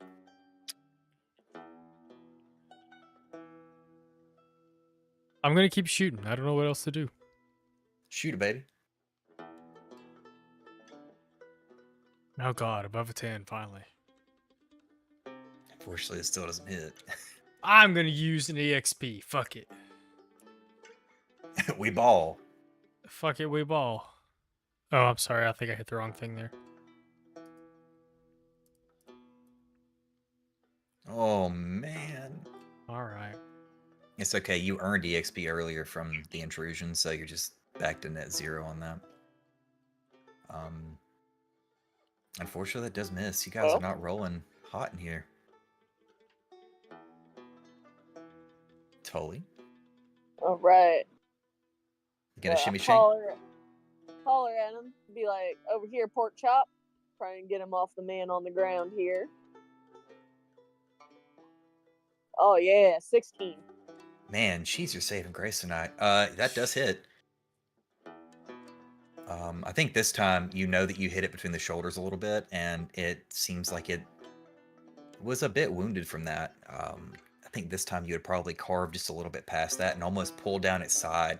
And as you do, like a flap of this meaty skin that is still covering parts of its exterior folds back, and you see very old, very dried blood and just like raw rib cage exposed. It's as if this thing is boar skin stretched over an animated skeleton. Ugh. And Dean, it's your turn again. Alright. Come on, buddy, unmake it. Much The more. definition of insanity. Come on, buddy, and make it. Needs to be our tagline. Well, Oh, there it is. you get to choose whether you want to have a minor effect or +3 damage. I'll tell you the +3 damage would unmake it. Ooh, let's do it. Okay. His minor effect can be being dead. You stand up and sort of like stumble and take a step back because, you know, you just got sort of bull rushed by a gigantic, ancient, disgusting looking boar. You actually got a practice shot off earlier, so this time you use both hands underneath the butt of the gun and you lob off a shot. And all of you watch as this strike of shadow hits it directly between the eyes, and the skull plate actually splits. And as it does, you can't tell if it was an innate part of the creature or if it's something that he just did, but you see this swarm of shadows go inside of and then writhe around as if they are worms or snakes, coalescing this thing, and bits of it start to flake off, like a tusk falls off, its teeth are falling out of its body. As it seems like the very essence of its existence, whatever soul it had left, is slowly unraveling before you, and it disintegrates into a pile of ash down to the very atoms that created. Dope. And I need you to roll another d20 for me.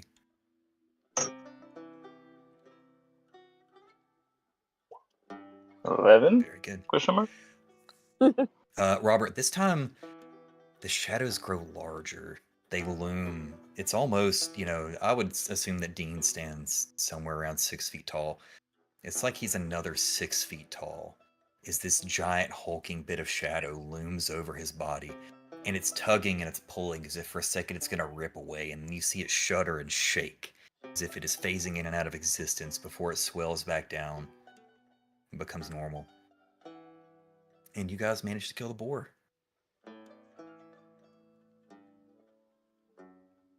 As a result of a long moment, but doesn't say anything.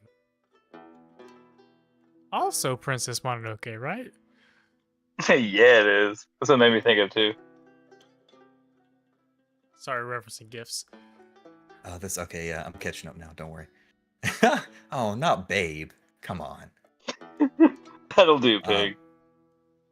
You guys slaughtered the pig. Oh, this is bad. This does seem like it's not necessarily isolated. I'll take you guys back to the map now.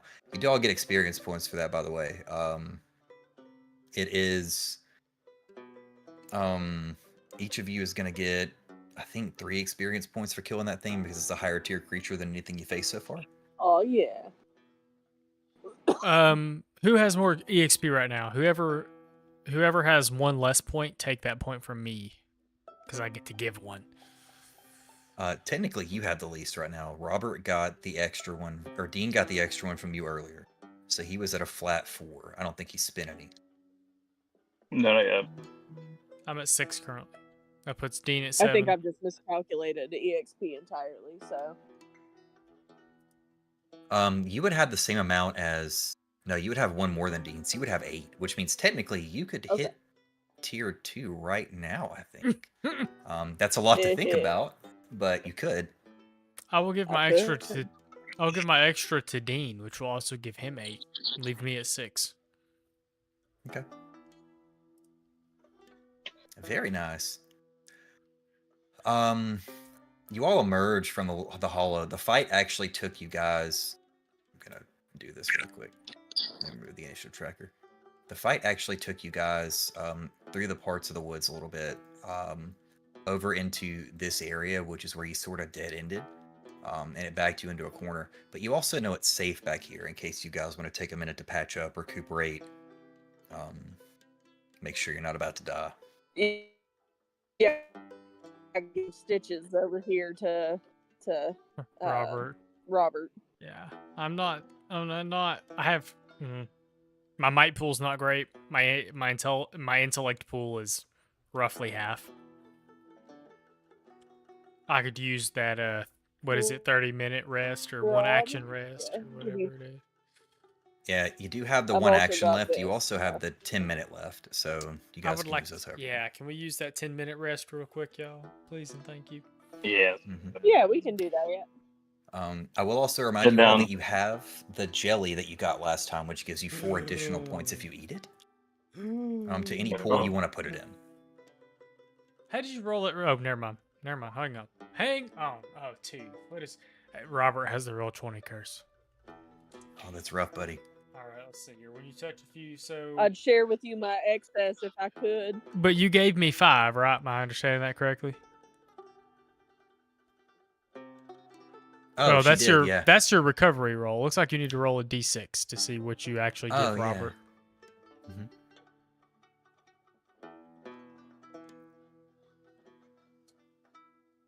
Yeah, so roll an extra d6 in there, and that'll be what your ability. Yeah, this is any stat think pool. So nobody's- which stat pool is that to lift it? I guess you might, Thanks. because you said that was the one that was hurting. It is hurting. I appreciate that. Thank you much. And then I rolled a 2. I'm gonna put that in my intelligence. Okay. What's that jelly? I would like a jar of jelly if that's okay with you, Talitha. Yeah. You guys got 3 of them, so the idea was 1 for each. It should be in the kudzu man basket that she wove together earlier. So I think I'm gonna go ahead and eat Mm-mm. my. Robert And takes some out. jelly and toast. He takes out this little, like, I guess it was a brown bag instead of plastic bag, and it's got vanilla wafers in it because those existed as of like the late 1890s. And he will dip his vanilla wafers in the jelly and have a little snack there for a second. Nervous snack. I don't remember what those do. hopefully that was entertaining. My headphones decided to die in that exact moment, and it looked like you were talking for a long time. So hopefully none of it was for me. Robert's dipping vanilla wafers into the kudzu jelly and having a nervous snack. Beautiful, great. I don't plan. remember what they do. Where is that? In the notes? The Kudzu jelly. Let me drop it in Chitty Chat. Sorry, y'all. Robert was real low on intellect for some reason. Guess he's scaring too many things. Well, technically, you failed that random roll earlier too, which kind of zapped your pool a little bit. Wait, do we get our pools back from the 10-minute rest? You get to roll Yeah, a d6 and add that many points to whatever pool. Oh, okay. And you said we get to pick the pool for these kudzu man jellies, right? Yeah, because I thought I was silly to have to roll a D100 to find out. Like, I know that takes a little bit of the fear away from the game, but and these are level 4, so it would be 4 points into whatever pool you want, essentially, as long as you eat it. Okay. I'm going to do 2 and 2. So I'll be 9 and 11. Alright, that's probably as good as we're going to get. So so with you get to make your recovery roll, which I don't see yours, which is like whenever we take a rest, you roll a 1d6. And I think it's here too, it's 2d6. And like you get to add that to divide that amongst your pools. If you eat one of the kudzu jellies, you get another 4 points to divide amongst your pools. Oh, no, there it is specifically. Okay, got it, yeah. Yeah, so I did this out of order for anybody who's watching, trying to like actually learn how the game works. Technically, they're supposed to go in order, so it's the first recovery roll is 1 action, it happens immediately. Second one requires a 10-minute rest, the third one requires an hour, the fourth one requires 10 hours. And because they had an hour of downtime, I felt like that was kind of weird, so I decided to call an audible and essentially let them roll their hour one in that moment. And because they had 10 minutes of downtime here, I let them roll the 10-minute one in this moment. So they still have their action. But once that one is spent, then the next time they have to take a 10-hour rest in order to regain any points. So this is where we're getting to the sort of gritty, difficult parts of resource management. Ooh. I will say, and we're about to take our break, as you all rest here for just a little bit of time, you start to look around. I assume you also look at the compass because there's been a bit of a scuffle. You guys are a bit disoriented. You're not really sure what happened because this boar ran you guys halfway across the wood. But in the distance, you do see, and I guess if you guys zoom out a little bit, you won't be able to see it because it's dark. But actually, I'll just focus being. You do see a glow coming from this direction. The longer you stare, the more you realize that there is something standing much taller and much more upright than the rest of this forest in that general direction. You feel like you're very close to it now. So I will let you all decide if you want to tarry forth to try to get there before we take a break, or if you want to go ahead and break now and we just get there in a minute. Let's go ahead and break now. Yeah, down to break. Cool. So go ahead and take a 10-minute break. We'll see everybody back at, I'm Central Time, so sorry about this. We'll see everybody at 9:47 or 10:47 Eastern Time.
This last half of the episode brought to you by Cherry Cordial.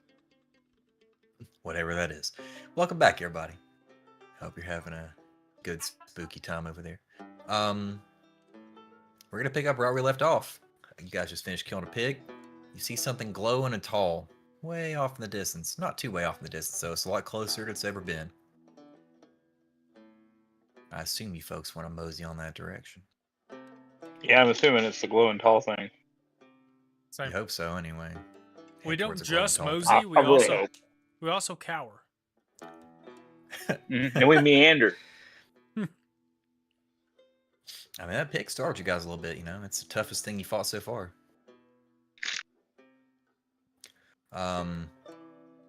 You scoot on this direction with the help of the compass. I will, or I guess you guys can move yourselves. You sort of navigate through. It looks like there's a couple of zigs and zags, and a few more turns before you see way off in the distance. It starts off with like a series of roots that seem to spread out almost as far as you could see. Ooh. And as you all approach it, you realize that this thing looked huge from a distance, but as you get up close to it, it's the biggest, most massive tree any of you's ever seen. When you start to examine it a little bit, even from a distance, you can tell this thing's so big that you're shocked you couldn't see it from outside of the laurel itself. It juts up into the sky in a measurable distance. The leaves on it seem to almost span the seasons themselves. Parts of them are, near the top, are like an orangey auburn color, the parts that you can see from the distance. A little bit lower down, it looks green and like there are blooms as if it's part of spring. There are a few branches intermixed that seem like they're dead and cold as if it were part of winter. This tree does not seem to adhere to time or space properly. And when the man told you that it was as big around as a dozen men, he grossly under-exaggerated the size of this thing. It is larger than any building you've ever seen.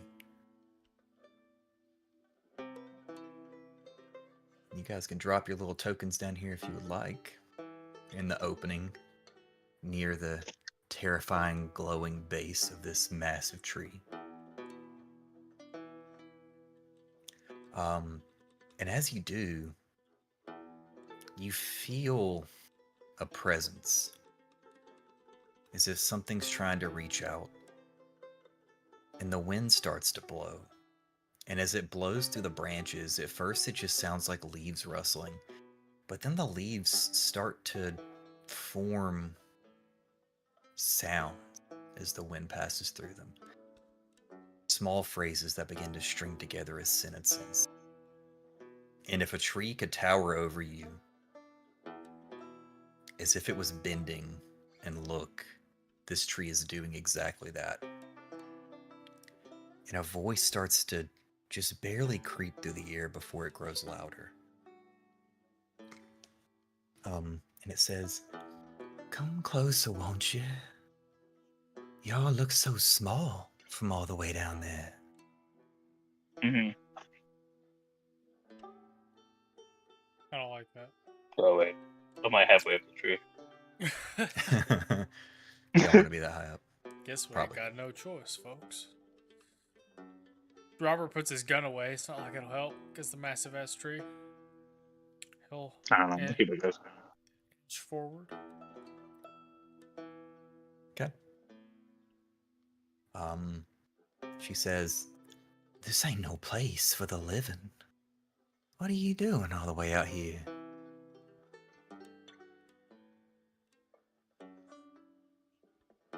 We're if she scouting locations for the new revival. Good callback. Good lord. You're sticking to your story, man. It becomes more believable every time you say it.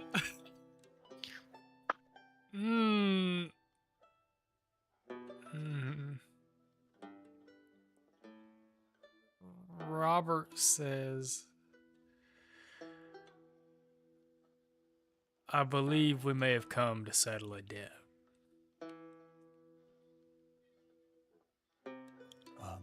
she responds and says, I don't feel like I owe anybody much of nothing. What exactly brought you to my step?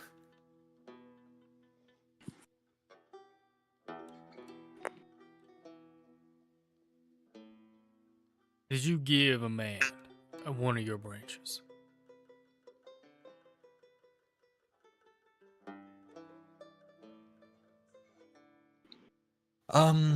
The the branches start to bend, almost as if she was putting her hands on non-existent hips.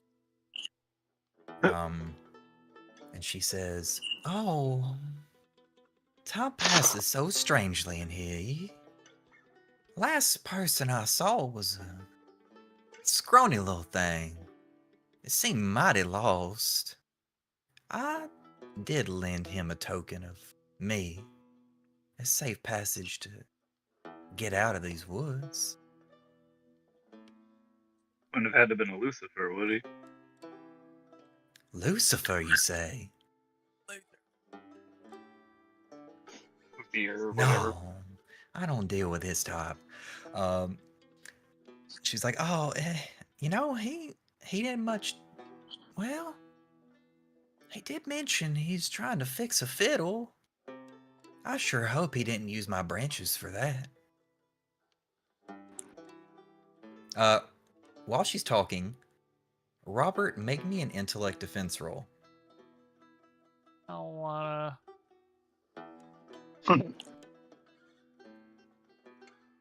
Defend thyself. While she's talking, something starts to happen inside of your ears. It's a sound that's small at first, like a buzzing, like a ringing in your ears. It's just somebody fired a revolver a little bit too close. But as it starts to grow, it becomes unsettling.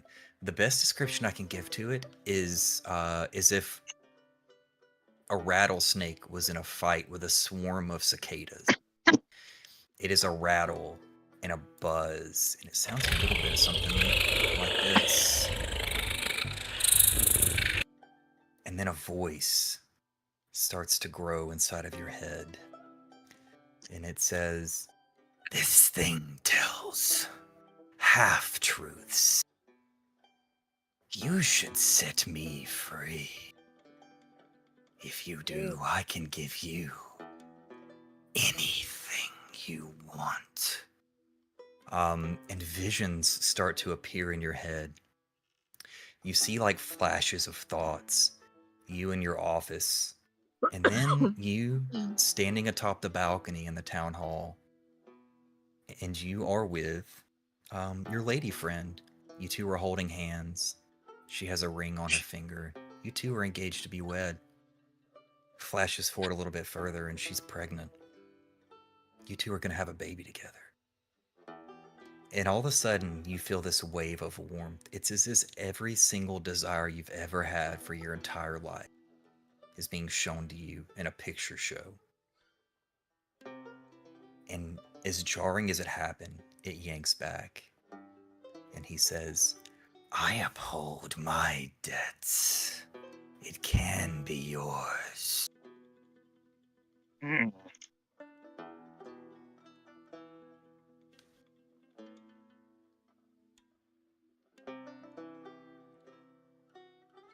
Mm, mm, Mm.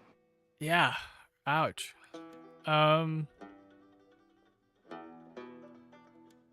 Man, does he have to respond out loud? It happened in your head. He wonders and- first how, if it can even be freed. You know, it's almost like he can't help it. He's wondering, how do I do that? He does have other thoughts chasing that, mostly of which are, oh shit. Because Robert, I'm assuming Robert remembers, because Devin remembers that he quoted that person as being tired of holding something in.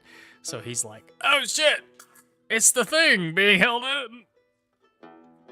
And as this is happening, you two actually do see him go into what looks like a trance-like state. His eyes are almost rolled in the back of his head, and he's staring up at the tree. You're not sure if the tree's causing it or if something else is causing it. And he's actually missing this part of the conversation. where she explains to you all. It's okay because he's really gonna miss this part of the conversation, where she explains to you all, yeah, that scrawny feller, he did tell me that he would find somebody to retire me from this exhausting work I had been burdened with for longer than most of this area's even existed. He never came back though, and well, unfortunately, whether I can help it or not, people that don't uphold their end of bargains with me, things tend to go sideways. It ain't no fault of my own, you see. I am centuries old, and things that come off me are more powerful than, well, most of the stuff you'd ever encounter in a lifetime.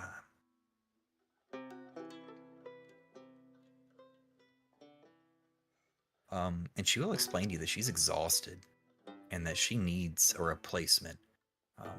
She never asked for this. Actually, I will narrate this. She'll explain to you that I used to be just a little thing. Crawled around in the mud and the dirt with the rest of you. One day a seed was planted, something took hold, and I was given a purpose. That purpose was not my will, and I did not want it. But I was rooted, and I grew, and I grew, and I grew. And I became larger and more ancient than everything here. And I realized that I was built to be a cage. Cage for something deep and dark. Something that let loose would tear through existence as we know it. But I can't. I can't hold it back much longer.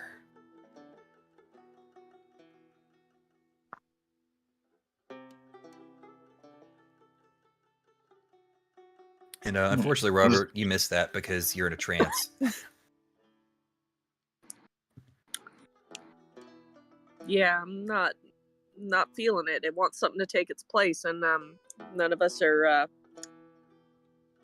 reckon none of us want to be a cursed tree in the woods. Yeah, I already have a job. I mean, I'm just speaking for myself.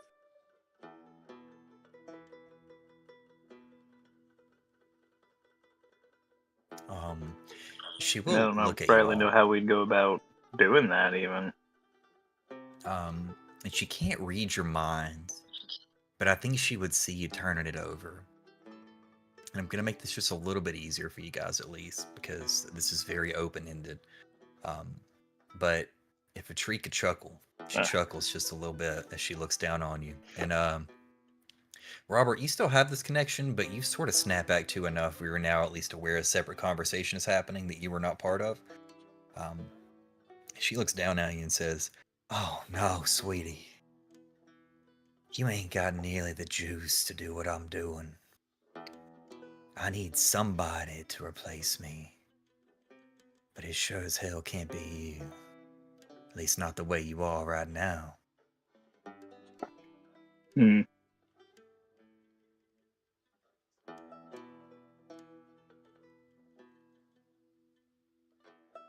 What is it that you have caged?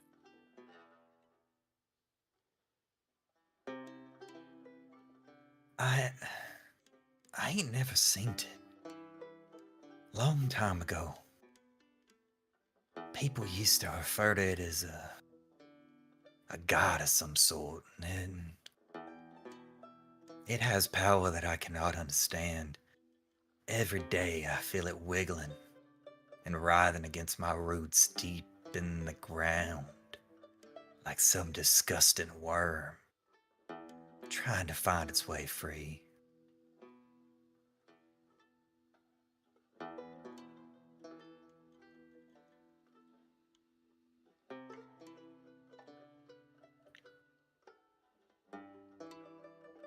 Well, what do you know about the things in the dark, or in the dark, Robert?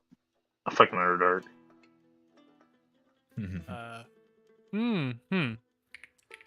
I know a little bit about shadow. Very little about the dark. Whatever is under there is perceptive, probably powerful.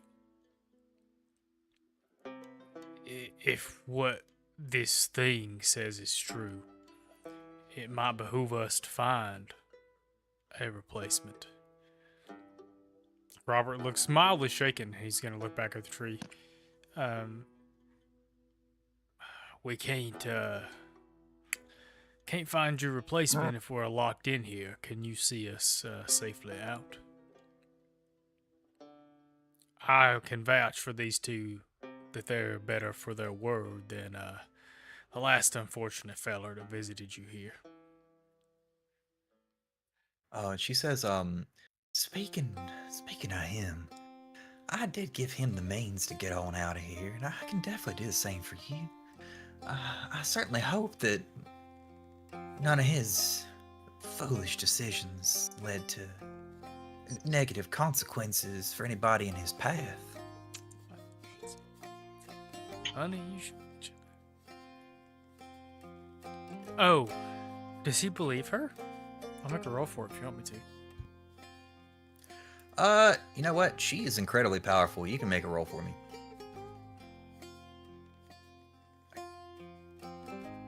And because that's eased. Yeah, I'm not gonna give away too much. You do believe her. You feel like that, she at least definitely has the means to get you out of here the same way that she did him. And what she's telling you sort of corroborates the story that Pollard gave you as well. That she gave him a tree branch and he magically found his way out of the laurel. You also are pretty certain you believe her sentiment that she hopes nothing bad befell anybody as a result of him not coming back. They're your people, Sheriff. I mean, This is, yeah, he's kind of quietly to those two. This is your people, Sheriff. We tell her what's happened or not? I don't know. I don't see a reason why not. Miss Tully? Perhaps it'd know a way to reverse it. What do you think, Miss Tully? I reckon it can't hurt to tell it, everything that happened. Robert gives her the short and simple version of the people have been aged, and he will inquire if you wouldn't happen to know what we could do to reverse that, would you? Oh, sweetie. That was not my intention at all. A tree is curious. How did that happen? With one of my branches? What did he do?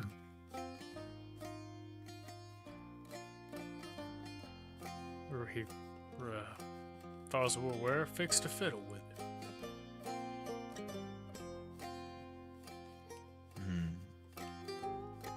I guess that's a good enough answer. She might not know exactly how it occurred, but she does seem genuine in her confusion as to how something that came off her could do that. She'll say, I assume somebody played it, and, well, their heart got a little too involved in the song that came out, huh?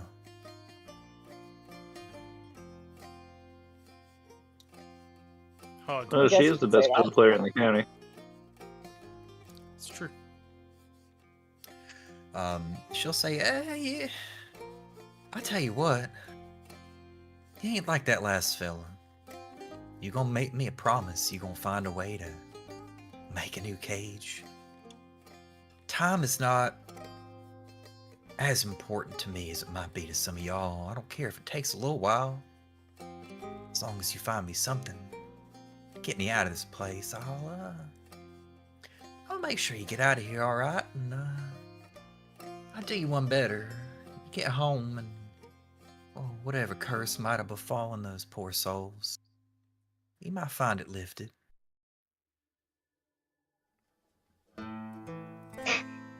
But her tone becomes a bit more stern for a second.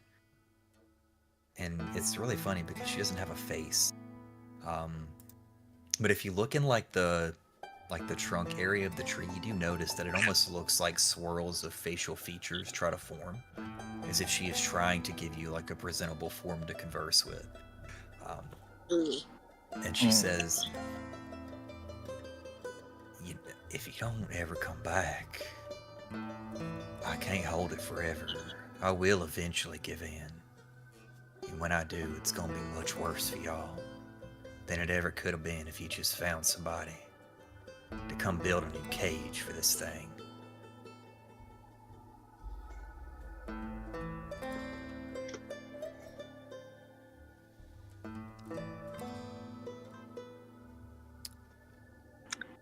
So what's gonna be?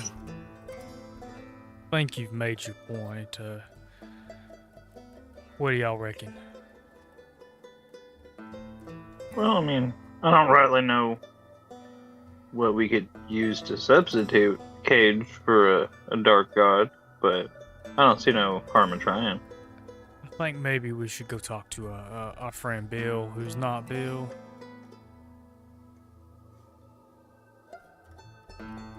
Seems like the best lead from here. Yeah, Raphael. I mean, Bill. I sort of doubt he can build a cage, but maybe he can point us in the right direction. Ain't making no promises yet. I bet if we don't make the promise, we don't get out of here.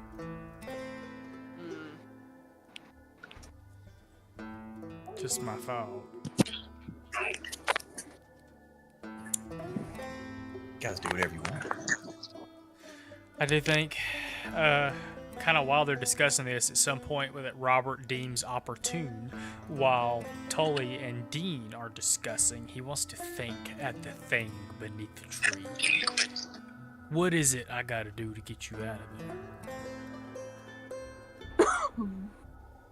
It hisses and you hear that terrible sound again, as the thoughts pierce your brain almost painfully.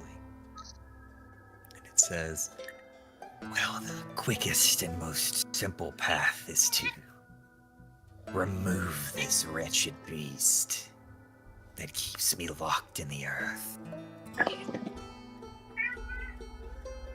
Turn her to cinder, and I can walk above ground once more.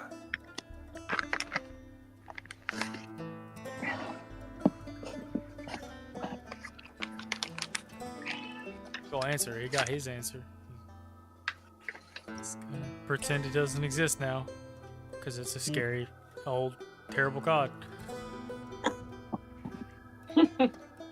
He said the thing. He said the thing. Old gods. Oh. Alright, Robert's gonna take a little information away. Potentially new uses for his cases of sarsaparilla. Okay. So, Well, I did we guess. come to a consensus? We cutting a deal? Well, from the voices I've heard, it doesn't seem like a bad deal. It just seems like we're helping out a tree. So, yeah, sounds like if we don't help out, shit gets real bad for us. So, Seems like a win-win. unless Robert comes back and unleashes an evil ancient god into the world. You know, as you do. For As Roberts do. his own personal gain? As long Never. as long as the voices don't object. Mm-hmm. Yeah, I reckon we ain't got much of a choice. Alright. We'll bring you back a replacement. May take some time, like you said, in our understanding of it.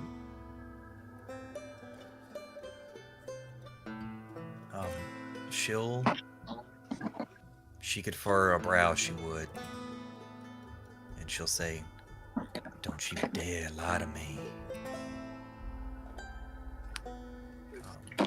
She knows if you're telling the truth or not, so your intent better be genuine. I mean, Robert intends to return with a replacement if they can find one.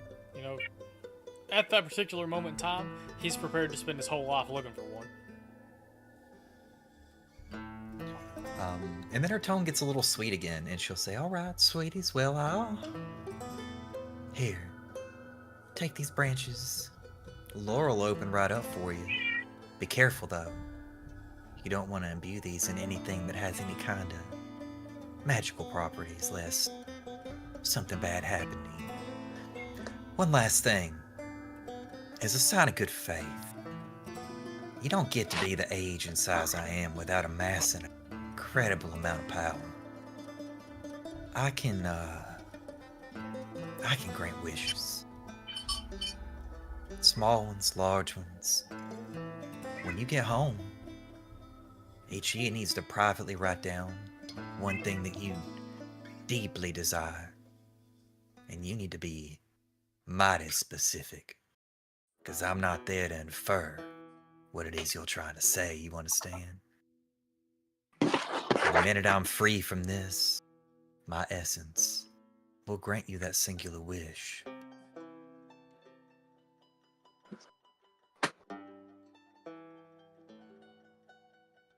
That's not freaky at all.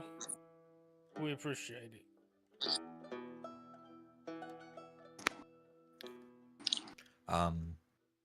And she'll reach down a branch, and to her, they're like the smallest twigs. They're like splinters. But to you, they're almost the equivalent of, not walking sticks, but they're good size A wand. pieces of wood. It is pretty much like a wand. And as you hold them, she'll ask, "You got any more questions before you scoot on about your way?"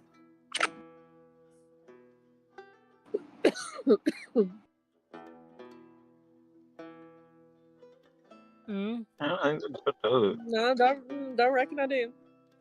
that makes me feel like we should, but I don't. So All right. Well, you just head on that direction, and she'll sort of like take a branch and point it in a general direction. She'll say, "As long as you got the stick on you, you should be able to pass right on through." And as you all start to walk, it's odd. Like you're holding the branches, and the laurel thicket itself just opens up, as if it was creating a pathway for you to exit. And as long as you have those branches, it seems that you have free entry and exit from the space, because it's the only way she can ensure that you can get back safely to hold up your end of the bargain. I know what we should have asked. What the hell happened to Jimmy? Anyway, it's 5 minutes Jimmy. too late. All right. Robert looks very relieved when they get out of the laurel thicket. As you exit, you are hit with a blast of cold air to your face, and you look, Oh, and there is light snow on the ground. It is Oh, beginning to no. snow. And you remember that when you first entered this place, it was early fall. Mm. oh my. Um. I don't like it, thanks. Mm. I will not make you suffer. You can trudge back through the snow for the couple hours, 3 or 4 hour journey that it would be to get back to Stonega. And as you enter town, things look similar, but just a little bit different. The bustle in the town's gone. Things are a lot brighter and wider. The color of the town itself looks just a little bit different. You don't see a whole lot of people walking around on the streets. All the carts and the buggies and everything are gone. It seems oddly quiet. It could be because the cold and snow and everything else, but you do not see a single soul walking around as you guys hit those that primary walkthrough into town. I don't like it, thanks. Hmm. Awful quiet. Wonder where everybody's at. Yeah, me too. Robert wants to stick his head in the first public building, like, whether that's the store, whatever There's business. nobody on the street. Yeah. I think the first business you'd get to would actually be the doctor's office. Robert will stick his head in there just see if the doctor's there. Is it unlocked till they open? Door's locked. Oh. That's unusual. You could peek through the glass window and you could see that the lights are off. What's interesting is when you left town, it looked like they were just starting to run electricity to this building, but now you can see that there are actual switches and bulbs in at least the ground floor that you can see.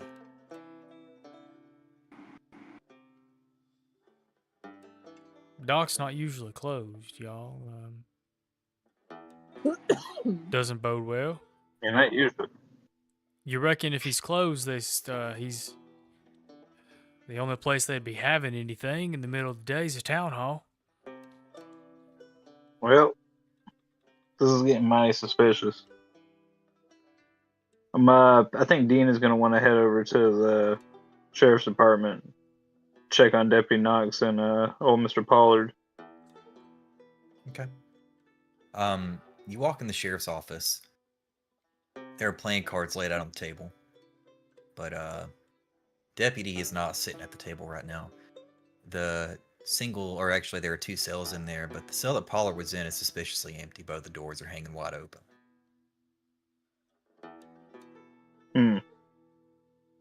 What's the meaning of this? Where's Mr. Pollard at?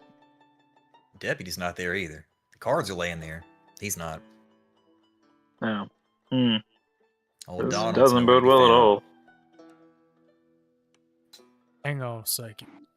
Robert wants to walk outside. He don't want to be loud, but he doesn't want to holler real loud, but he'll call out, "Bill? Where you at, motherfucker?" Not a peep. But as you sit in the silence of the town, you do hear a small sound coming from the town hall.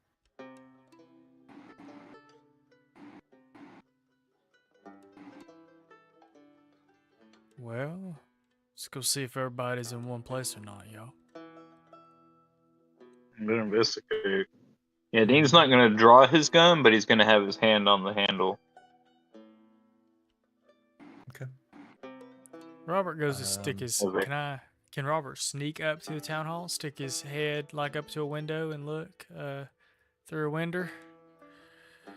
Yeah, sure, of course you can. God, what an awful series of rolls.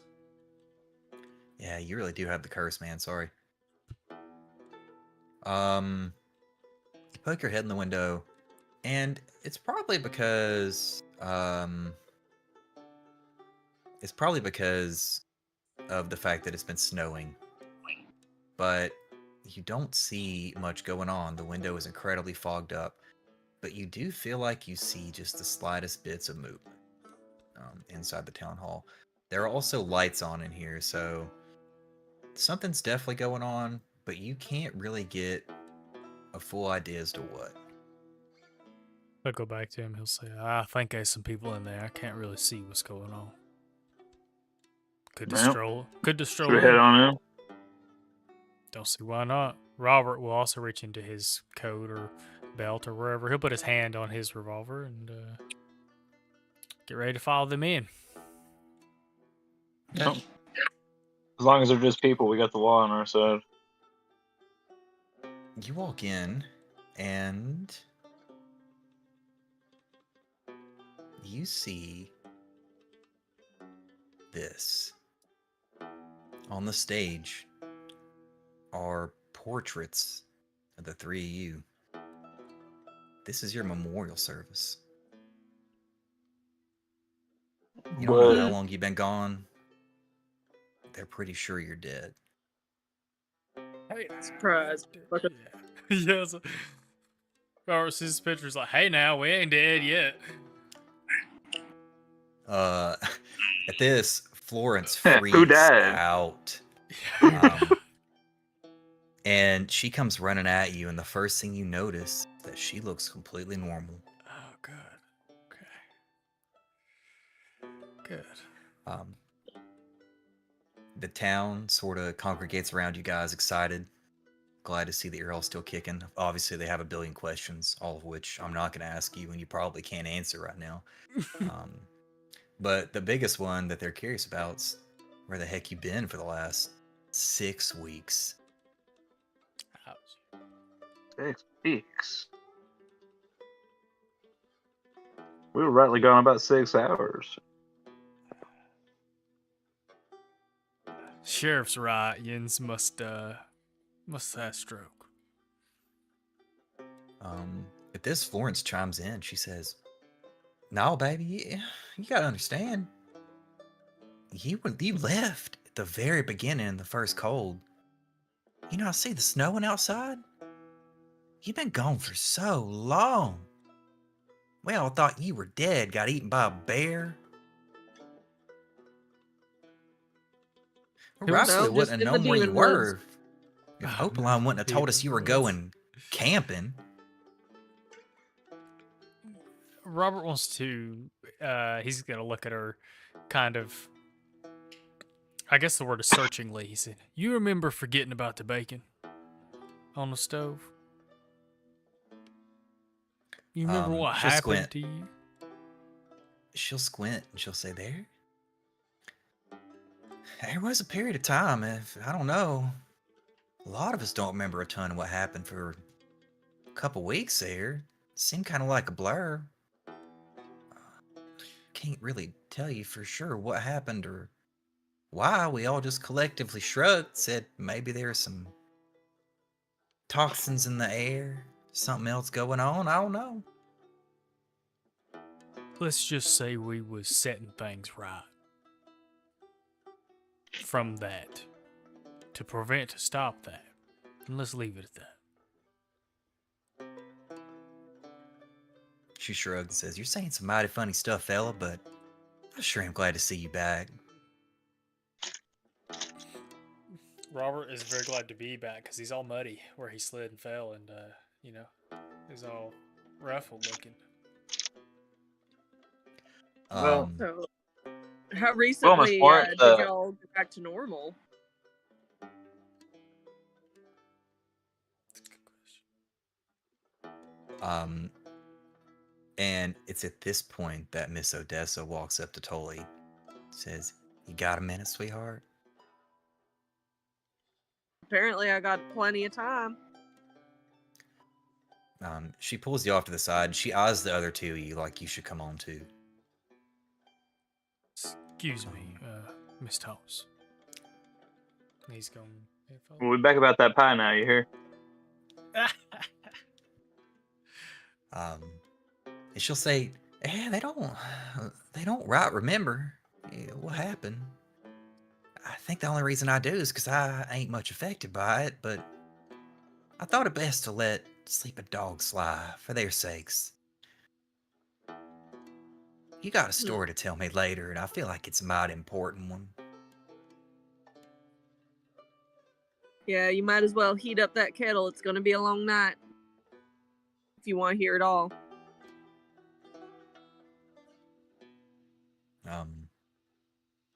She says, "Yeah, well, maybe another place, maybe another time. I don't think this is the right setting for the conversation we're about to have."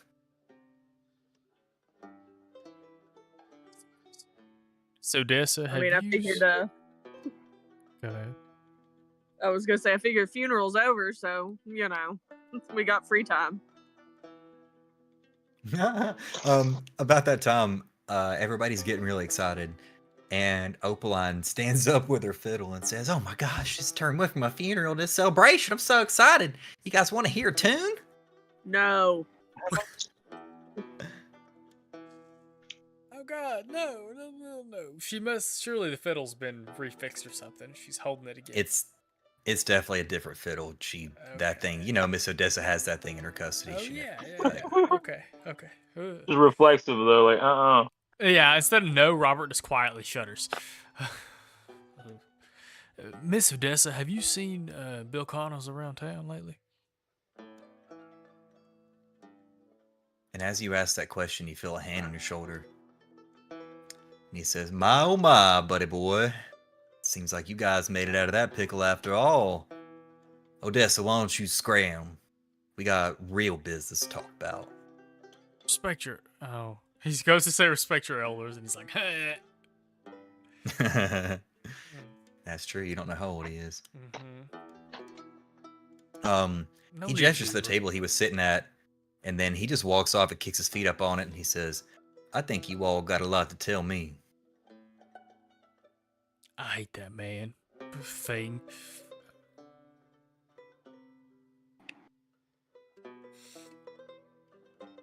I guess I'm You ready to gonna go talk to him if y'all are.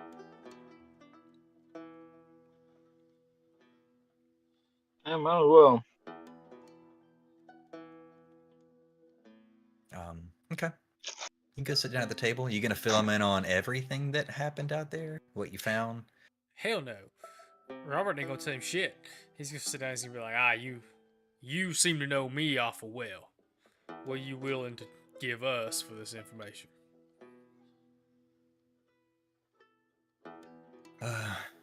He'll sigh kind of deep, and he'll say, "I'll tell you what. How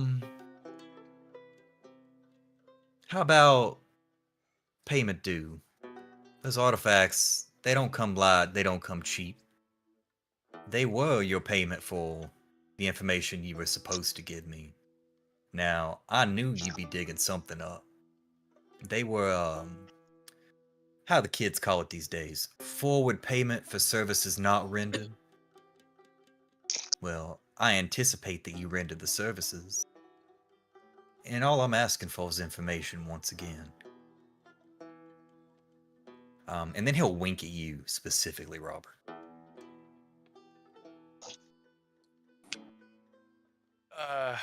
So if I'm understanding correctly, we tell you what just went down these last couple of weeks, and our balance is square, all three of us. Sure enough. I'd say that's probably fair. Robert's satisfied with that if y'all are. We don't owe him for the things he's already given us. Alright. Yeah. As part of that, he will say, coming forward with good information will maintain our relationship as well. Normally, I do not keep contact with people who I make deals with, you see. Normally, it's a one-way street, a lopsided engagement of sorts. But I like you. I like you guys quite a bit, and I think if you give me enough, help me figure out exactly what occurred here, then maybe we could talk again in the future and see how lucrative our relationship can be. They say that to all the girls. No, just specifically the ones with the pretty eyes. And then he looks at you, Dean.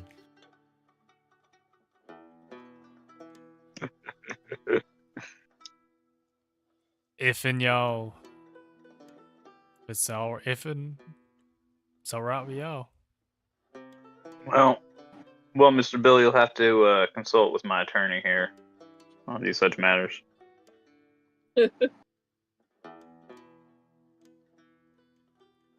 I didn't hear any no's. Robert tells the story carefully. He gives him every detail except that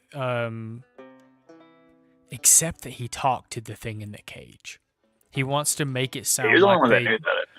Yeah, he wants to make it sound. Well, I think y'all know it's holding something back. Robert's the only one to talk to it. He wants to make it seem like through the story they don't know what it is, or at least that Robert's not. He's going to omit that particular piece that he spoke with it. Okay. I don't know. Do you have anything on your sheet specific around deception? I do. I added it on the last level up thing. Nice.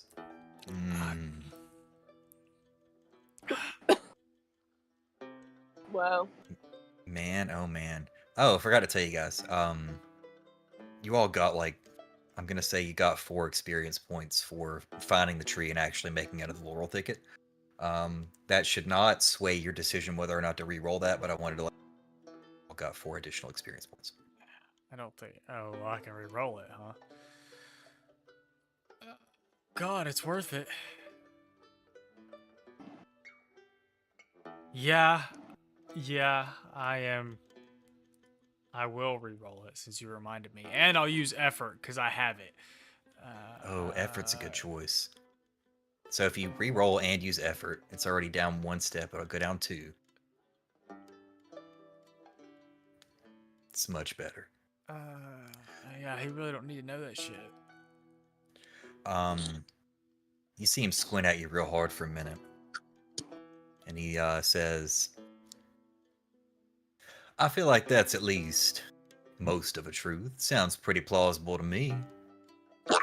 You don't plan on telling anybody else what happened here now, do you?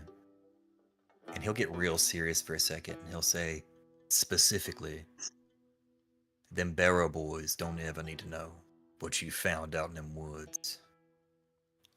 Is that the mining company? Or the railroad company? It's the mining company? It's the mining company. I can't speak for my companions, but I ain't got no love for the mining company.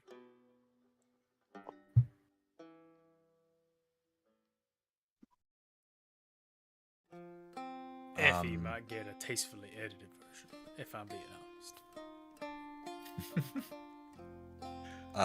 You told him the story. He understands now that there's a cage that needs to be built. And he starts to roll his fingers on the table a little bit aggressively. You see him pondering for a minute.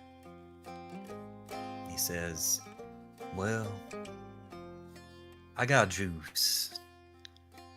I don't know if it's that much, but I know a guy who knows a guy. And I know a few more guys. Maybe I can figure something out. After all, something that powerful in the wrong hands, that'd be a bad day for all of us now, wouldn't it? That's what the tree said.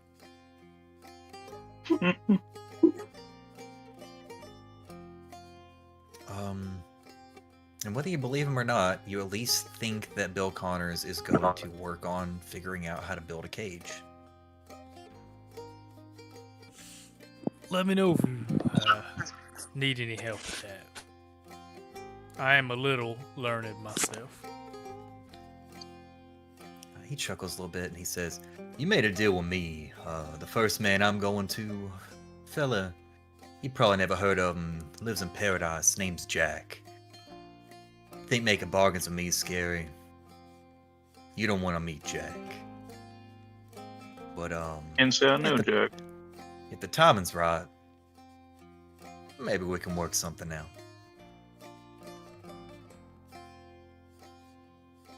Robert goes like this, rubs his hand over his face.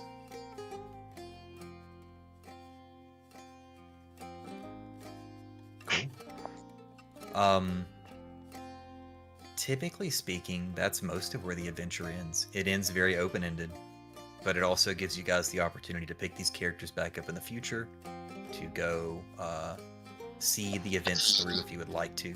It also opens the doors for you to go to new locations, meet new characters that can tie into some of the things that occurred here over the course of the last 3 sessions, and get more powerful. You all should have enough experience points now to hit that tier 2 if you want to hit the tier 2.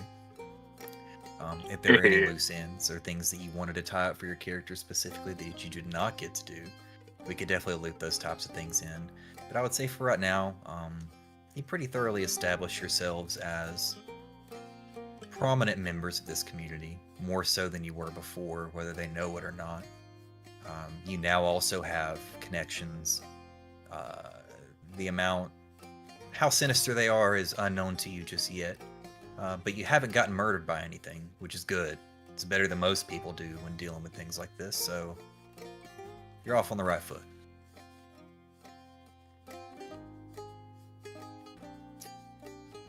Survived.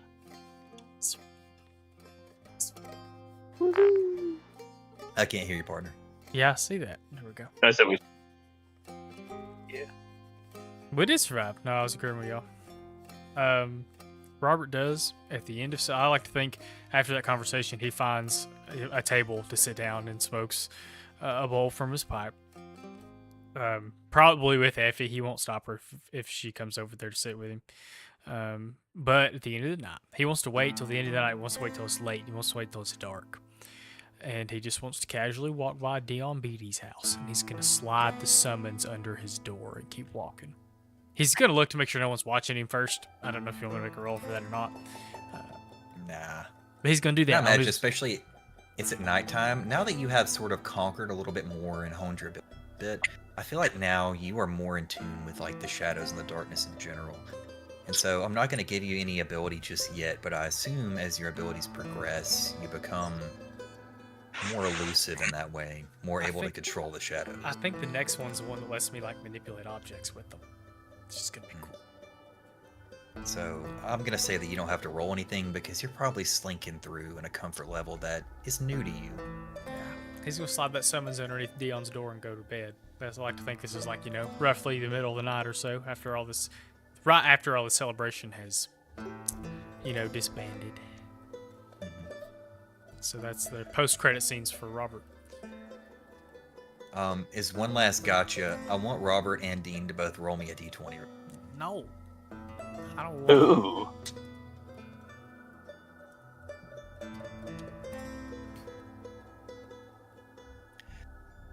Robert, as you are leaving the summons, you glance around town